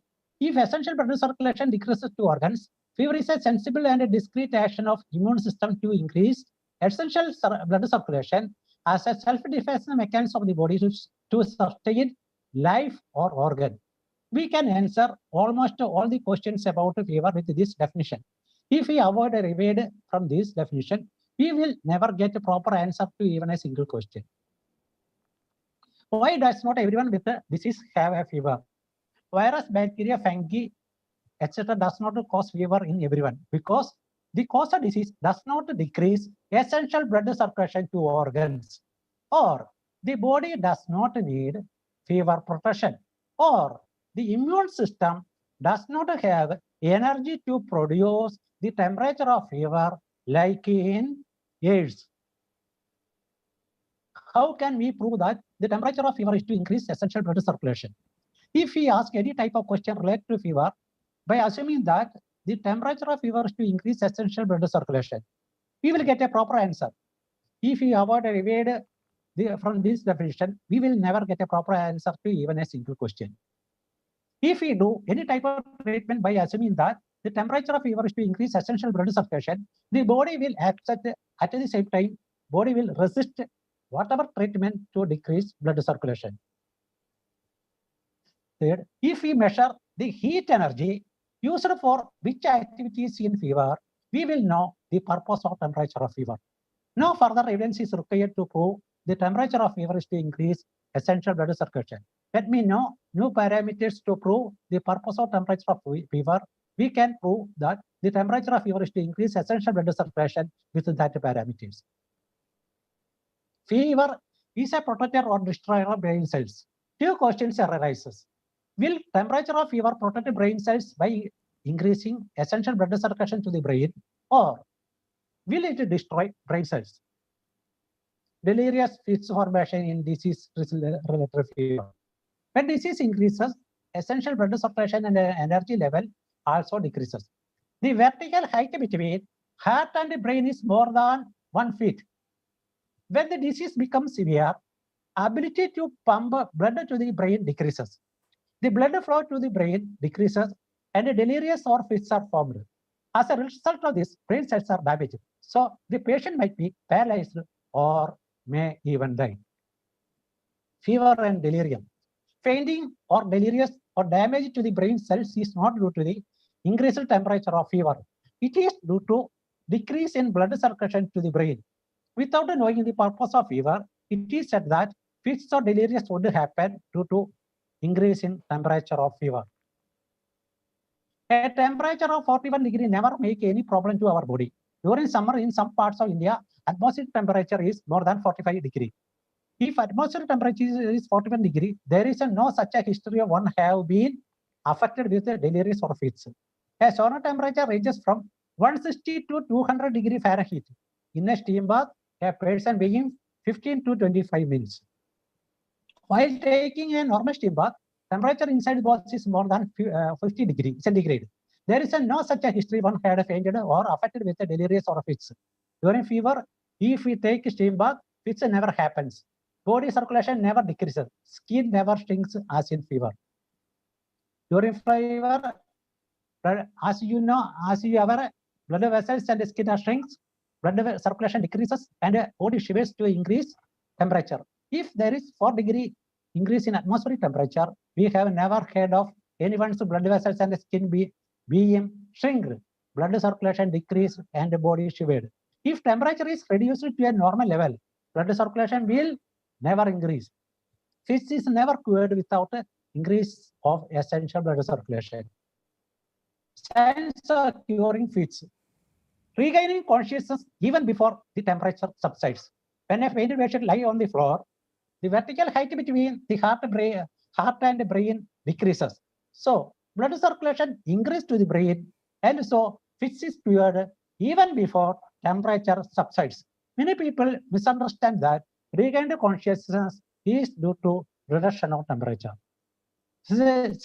Shivering is to increase blood circulation. Hyperparesis temperature is 41 degree centigrade. Only 4 degree increase in body temperature. If 4 degree increase in temperature occurs, there is no history to show that shivering occurs. If disease increases, blood circulation decreases. Shivering not due to increase in fever, but due to increase of disease, decrease of energy, immunity power, strength, essential blood circulation, etc. Shivering helps to increase heat. Then essential blood circulation will increase. Fever and shivering are protective actions according to the aim and target of immune system. If the body produces amount of heat, energy, or force or strength, the body will never shiver. During fever, one shivers due to lack of enough temperature in shivering area. In other words, if a body have enough temperature to maintain its normal body temperature, it will not shiver. The decrease of essential... Excuse me, Professor. Yes.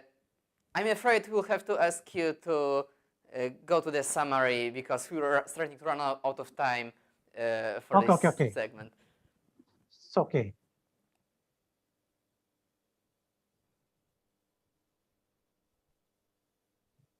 The animal behavior. Buffaloes does not try to lie in water or drink it during fever. Buffaloes manage body temperature by immersing their body temperature in water and drink it. But when they have fever, they do not drink it or enter water or drink it. So some thought-provoking questions. In Talekutal, what are the necessary ingredients to cure hyperpyresia? Is conservative fever treatment suitable to Talekutal? Do you see any difference between elevated temperature in hypothalamus in viral diseases like in COVID-19 or in Talekutal? If there is no difference, then why two types of science to reduce temperature of fever? Ways to eliminate fever by increasing blood circulation. We just listen to the messages from the body and act accordingly. Increasing essential blood circulation, right treatment for fever. So various types of increasing methods. Blood circulation never increases without increase in temperature. Fits can be cured without increase in essential blood circulation. Apply extra heat from outside and inside to the body. It will help to immune system to fight against infection. To increase essential blood circulation, never allow body temperature to lose by atmosphere and apply extra heat from outside and inside to the body. It will help to immune system to fight against infection. Hot blanket, steam bath, hot sandbag, or thermal pad, hot pepper water, hot drinks can be used. Mechanism application of heat. This is the most important. When the temperature produced by the body due to fever and heat which we applied on the body combines together, the essential blood circulation increases. Then immune system will stop to produce heat to increase essential blood circulation, and the body will get the extra heat from outside and inside without any usage of energy. Heat is the fast and efficient remedy to reduce inflammation and increase blood circulation. Thank you. So, okay. Now we can say so many type of treatments like and upset. When we apply heat from outside and inside to the body, all the signals, symptoms of fever, like and upset, the hotness according to the directions commands the immune system. If fever is immune response against infection, our body like and upset at the heat. Now the role of sponging. Whatever happens to a brooding hen and its egg, if sponged with water, the same happens to a fever patient. Like in COVID, if temperature is decreased by sponging. If fever is immune response against infection, our body dislike and hate temperature reducing methods. If fever is immune response against infection, our body like and upset to hotness. If fever is immune response against infection, temperature of fever is not a surplus temperature. If we reduce temperature by water sponging, infection will increase and it may be dangerous. That is happened in COVID-19. It is not part of disease, it is a part of self-defense mechanism of the body and it is adaptation. A disease does not require fever, but at the same time, fever requires a disease. Both the disease and the fever are different. We cannot include body destructing disease and body protecting fever in same group. So the research,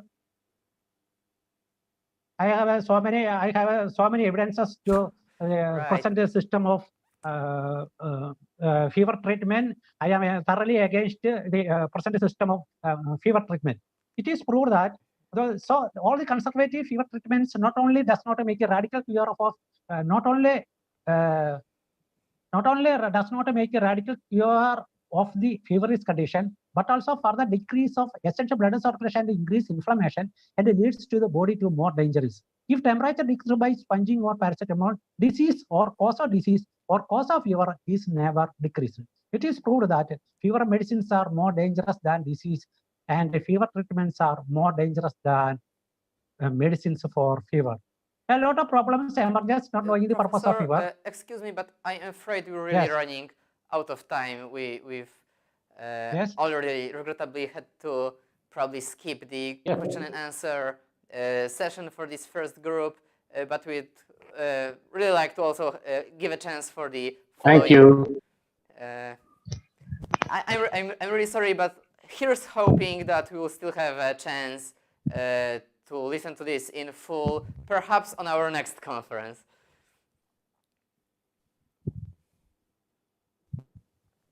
And right now we'll connect with Professor Shishir Gokhale from the Manipal College of Medical Sciences, where he will talk about the preparation of the vaccine for the COVID-19. Professor Gokhale, can you hear us? Yes, sure. Am I audible? Yes, so please welcome and please take the floor. Okay. Thank you. Yes, please go ahead. Thank you. Good afternoon, everybody. At the outset, I would like to thank the organizers of this conference for the opportunity to be with you all on this very interesting and very captivating topic about COVID. Here you can see two slides, two photographs, maybe of the same place. One before 2019, when the life was full of bustling, we had freedom to do whatever we could. And then came in COVID and put us back into our houses with 1001 restrictions on so many activities. Wouldn't we like to go back where we were before 2019? Of course, all of us would. But is it possible? Perhaps. Yes, perhaps if we have a successful vaccine which can take us to that place. So let's have a look. Where do we stand? Where we can go? And what can happen? If we have a vaccine against COVID, what we can get? If the vaccine can achieve all these goals which are there, or at least the last 4 goals, if it can achieve, then maybe we can convert this life-threatening disease into a minor inconvenience. Something like a common cold, like all other coronaviruses, and we can get on with our life. Will it prevent reinfection? Well, even if it doesn't prevent reinfection, if it can prevent death and disability, we are still happy. But are we going to reach there? The international efforts and collaboration, work by thousands of scientists day and night and huge investments, have seen some wonderful results. In a short span of 9 months, from the identification of the virus, we have come to a stage where we have got vaccines in clinical trials and many of them ready to be launched. Well, huge progress, huge promotion. For these vaccines, which there are more than 200, variety of technologies have been used. We have used conventional technology with killed viruses, live attenuated viruses, or subunit viruses to create vaccines against a large number of diseases. Yes, these techniques are not foolproof. They have got their own disadvantages, but at least we know this devil. We can overcome the disadvantages and we can be careful about what we are doing. The COVID has given us a chance to explore newer technologies, mRNA vaccines, DNA vaccines. Well, these methodologies may overcome some of the disadvantages of the conventional techniques, but solution to a problem is always beginning of a new problem. So these newer technologies may lead us to some areas where we might be facing unexpected results, unexpected consequences, and sometimes some complications. How will the vaccines be delivered? Well, we have these 4 or 5 conventional courses in which it can be done, and how the vaccine will stimulate our immune system and what will be our response depends not only on the type of vaccine but also on the mode by which it is transferred to us. We can have systemic immunity with IgM and IgG, which can protect us against circulating virus but may not protect us against an invader. On the other hand, if we have the local immunity with IgA antibodies, we can stop the enemy at the gates. So perhaps we need a combination of both local immunity as well as systemic immunity to protect us from COVID. The rush and the warp speed operations have brought us to a level where we are in phase 3 human trials. In fact, some of the pharmaceutical companies have gone into commercial productions and stockpiling the vaccines, just waiting for the green signal to launch it. Russia and China have perhaps gone a step ahead. They have taken an ambitious leap, by deploying the vaccines in large number of population. We still do not have much data on it. So we need to be careful while assessing whether these vaccines will be useful, not useful, or sometimes even harmful. The question comes is, will the vaccines work? Well, the vaccines can lead to immune system stimulation in our body.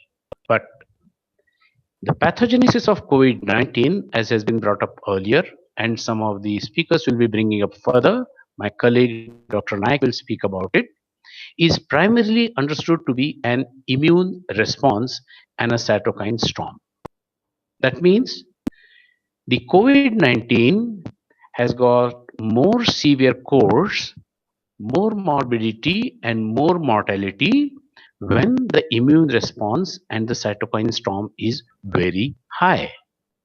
All this data of not effective plasma therapy and not lasting the antibodies beyond few months even in recuperating patients reflects that the antibodies perhaps may not protect us, but on the other hand may make us more susceptible to the severity of COVID. Now here comes a question. The vaccine can stimulate immune system, but will this immune system aggravate the COVID or will it protect us against COVID? We have seen antibody dependent enhancement of disease in dengue. And will something like that happen in COVID? If so, it's perhaps better not to have a vaccine than to go for a vaccine. But this question cannot be answered today till we actually see the effects of vaccine. We had number of successful vaccines against measles, mumps, rubella, tetanus, and we have almost eliminated those diseases. We have some vaccines where we had partial success like influenza, where we need to reconfigure the vaccine almost every year to give some amount of protection, not 100% protection. On the other hand, dengue is a disease where vaccine can be given only after the person has already been exposed to dengue. All our scientific advances have not always generated good effects because we still have been unsuccessful in many cases in generating vaccines. What can we bet for COVID vaccine? Should we bet on a vaccine which will produce systemic immunity with IgM and IgG response? Well, perhaps yes, but also needs to keep in mind the pathogenicity of the disease. Perhaps I would like to bet on a vaccine which can produce local immune response so that the virus is stopped in its tracks right in our nose or throat and no further immune stimulation, no further inflammation, no further complications of COVID. Maybe we need a vaccine which can stimulate the cell-mediated immunity and not the humoral immunity alone. Or perhaps a vaccine which can combine effect humoral and cell-mediated immunity. But going back to the pathogenesis, if pathogenesis is based on immune storm, cytokinic storms, then maybe we should be looking for an immunomodulating intervention, something which will stimulate the T cells, which will suppress the antibodies response so that we can have more control on the clinical outcome of COVID, not only protecting but also preventing the deaths. Maybe BCG not directly affecting virus, but by stimulating our T cell response can do that job. So where are we today? Well, the experience with other coronaviruses has not been very good in terms of vaccines. Will the story be different for novel coronavirus? Only time can tell. Even if we get a vaccine, perhaps we'll need multiple doses. Most of the vaccines which are in trial require at least 2 doses to give certain amount of immune response. But do we require same vaccine for everybody, or will we be using different vaccines for different groups? And how long this vaccine will protect us? Will we need a vaccine every year like influenza, or will we get a vaccine which will give us an immunity like against mumps? It depends on viral mutations. One of the speakers has emphasized on which clades are getting more prominent. Will they further mutate? Will they further change? Well, only time can answer these questions. And in the timeline, we have nothing on the horizon till the end of 2020, because even if vaccine will be available by end of the year, it still will have to undergo lots of efficacy, safety, and follow up to give us a vaccine for use for general population. I don't think before 2022. So the question comes, which is in mind of me and with everybody else: when and will I get a vaccine? Well, it depends on international and your local criteria. Obviously, the priorities will be given to the frontline workers like the healthcare workers or the people who are more likely to be exposed to COVID, and then perhaps to the susceptible population, the elderly ones who are bearing the brunt of the disease, and then only will be you and me in line. So let's wait for our turn. It's not going to be so easy. These vaccines are not going to be magic bullets. It could be years before they become available. And even if they are available, can we afford it? These are going to be expensive vaccines. The COVAX scheme of countries have proposed that they will make these vaccines available even to the developing countries, but in limited number, to cover almost 20% of the population. Will that be enough? No. A vaccine which covers only 20% of the population will not generate herd immunity. We need a coverage of about 60 to 80%. We have just seen this happening with measles, where the vaccine coverage came down to 50% and below, and we had outbreaks of measles. So we need to have vaccine which will be available for 60 to 80% of the people, where it could protect them. Then it can lead to herd immunity, and then only we can expect some degree of normality coming into our life. Well, let's not forget about the anti-vaxxers. I just now got a call a little bit ago from Elon Musk, who has declared, I am not going to take vaccine.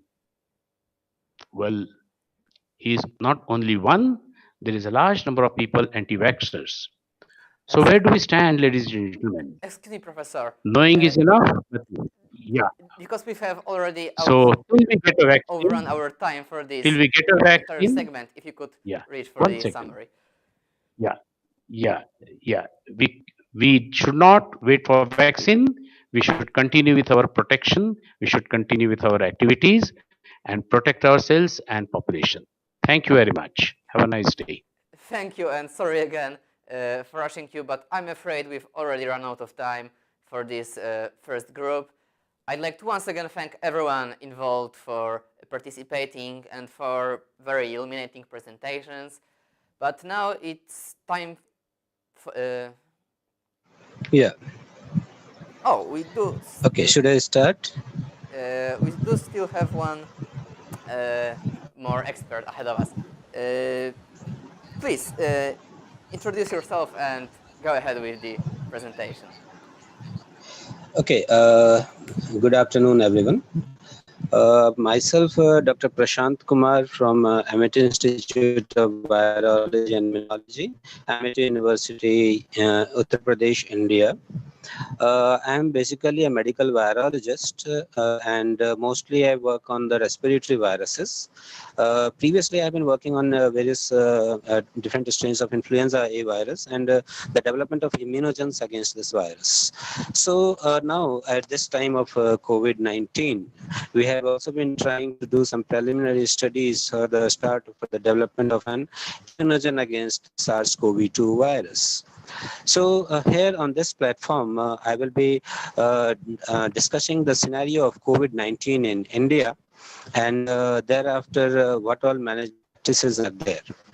So to start with, first of all, I will discuss about the current scenario of COVID-19. In India, actually, the total number of cases as on September 30, today, has crossed about it's more than 62 lakhs as of today, and the number of total number of death cases have been reported nearly more than 90,000. Since until yesterday, the approximate number of cases that were reported on daily basis was approximately 70,000 to 80,000 cases were reported. No doubt the number of deaths due to COVID-19 has decreased, but it's still worrisome. We can't avoid it, avoid looking at it.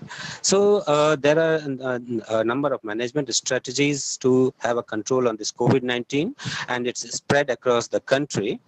And I will be discussing the management practices that have been practiced by our government to take care of COVID-19 in India. Mostly, as has been discussed by other eminent Indian scientists also, since the start of this pandemic in India, in March 2020 itself, the practice of social distancing is being maintained. Our government imposed lockdown for a period of more than 2 months like that, and we have been seeing that when there was lockdown, the number of cases were either constant or they were decreasing. But still, when there was unlock period, the social distancing needs to be maintained so that the spread of this SARS-CoV-2 among the population decreases. Actually, in India, the population varies from one area to another area. The population density actually varies from one area to another area. And based on the population density only, we can say that social distancing is very, very much important. So not only this, it's very important to have extensive practices so that the people in different areas may be made aware of the importance of social distancing and of the importance of wearing masks. Because many a times people think that, okay, it's COVID-19, even if they are infected, they may get cured on its own. But they should be made aware that it's very important for them to wear masks and get tested so that others may not be infected because of them. It's very important to control this disease. So many a times the people are very much ignorant about it. They are very much reluctant for this. They don't care for others. So extension services are very, very important for this purpose. Now, coming on to our government's other steps to manage COVID-19 in India, in today's scenario, the diagnostics tests is very important. The number of tests that are being done on daily basis is to be increased significantly. As of now, nearly 1.2 to 1.4 million tests are being done every day. And this has increased from about 10,000 in early period like March, April, and today it's about 1.2 to 1.4 million. So there has been a significant increase in the number of tests, and it gives an idea that what all populations are affected and what all management practices needs to be done. So in India, we are going for RT-PCR based test. We are going for antigen-based tests. Serosurveillance is also going on. So these tests are being done regularly in India. So and it's very important. Rather, again, the awareness needs to be provided to the people, so that even if they are suffering from a mild disease, they must get tested, so that if they come to know that they are positive for COVID-19, they may take utmost care to quarantine themselves so that the disease is not spread because of them. So this practice needs to be done here. Now, coming on to the research that is being done on this COVID-19. Before research, I would also like to talk about the readiness of the various hospitals and healthcare practices. Actually, our government has also taken various steps to increase the number of beds available in the hospitals, so that in case of an outbreak, this outbreak of the disease in a new population, quarantine facility may be sufficiently available in various areas. So this is also very important, and we have taken steps. Our government has taken steps for this. Now coming out to research on vaccines, everyone has been talking about therapeutics or vaccines, which is very, very important for the control of this. Actually, all the offices, all the schools are just waiting for the vaccines to come so that they may be opened. So today in India, approximately 7 to 8 vaccine candidates are under research. And as we all know, 2 vaccine candidates are already under phase 2 clinical trial. And we are waiting for them to get cleared. So once the vaccine is available, for given to the common population, we may afford, our government may afford to open the offices and. Oops, it seems we've lost the professor here. But let's hope this is just a minor connection issue that will be resolved in a second.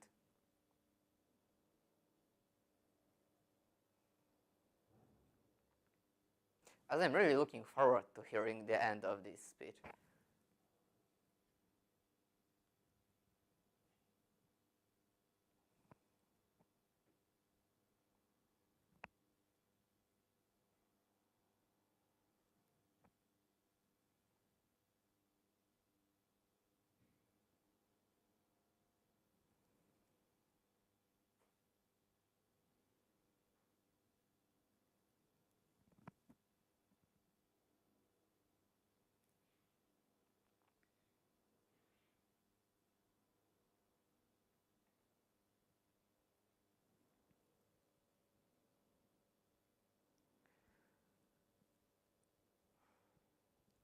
Well, let's hope we manage to reconnect soon.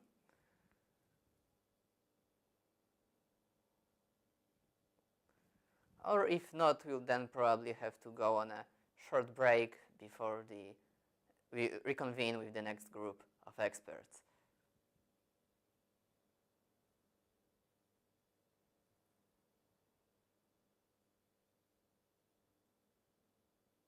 Regrettably, as we've already run about 15 minutes past our schedule, we'll most probably have to skip the question and answer session for this group. However, we will do our best to make sure that every speaker will still have chance to present their findings, no matter the time.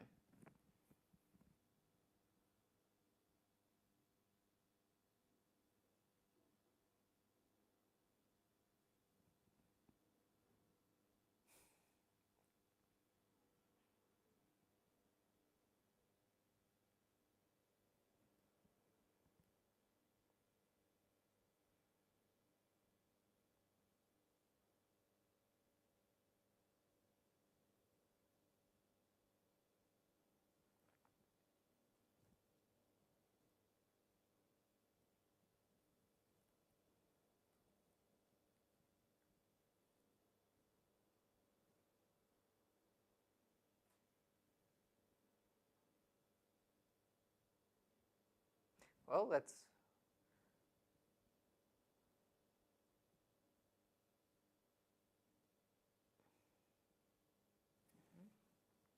Oh, I'm afraid that we've lost this connection irrevocably. However, we are still having a chance to connect with Professor Ahmed El-Kafrawi from the Al-Azhar University, an accomplished Egyptian scientist whose main scientific interests are vector-borne disease virus and hepatitis viruses.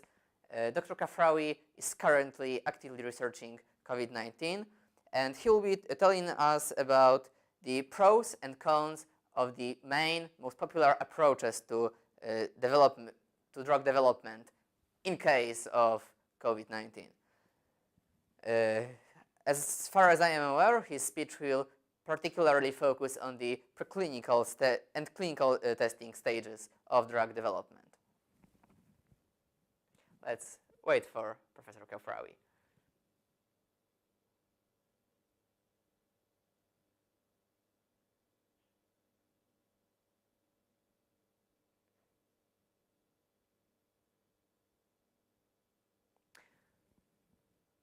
On the other hand, we've got an update to take a short break, about 5 to 10 minutes before we reconvene, and hopefully we'll manage to get all of our connections in so we can proceed smoothly. See you in 10 minutes.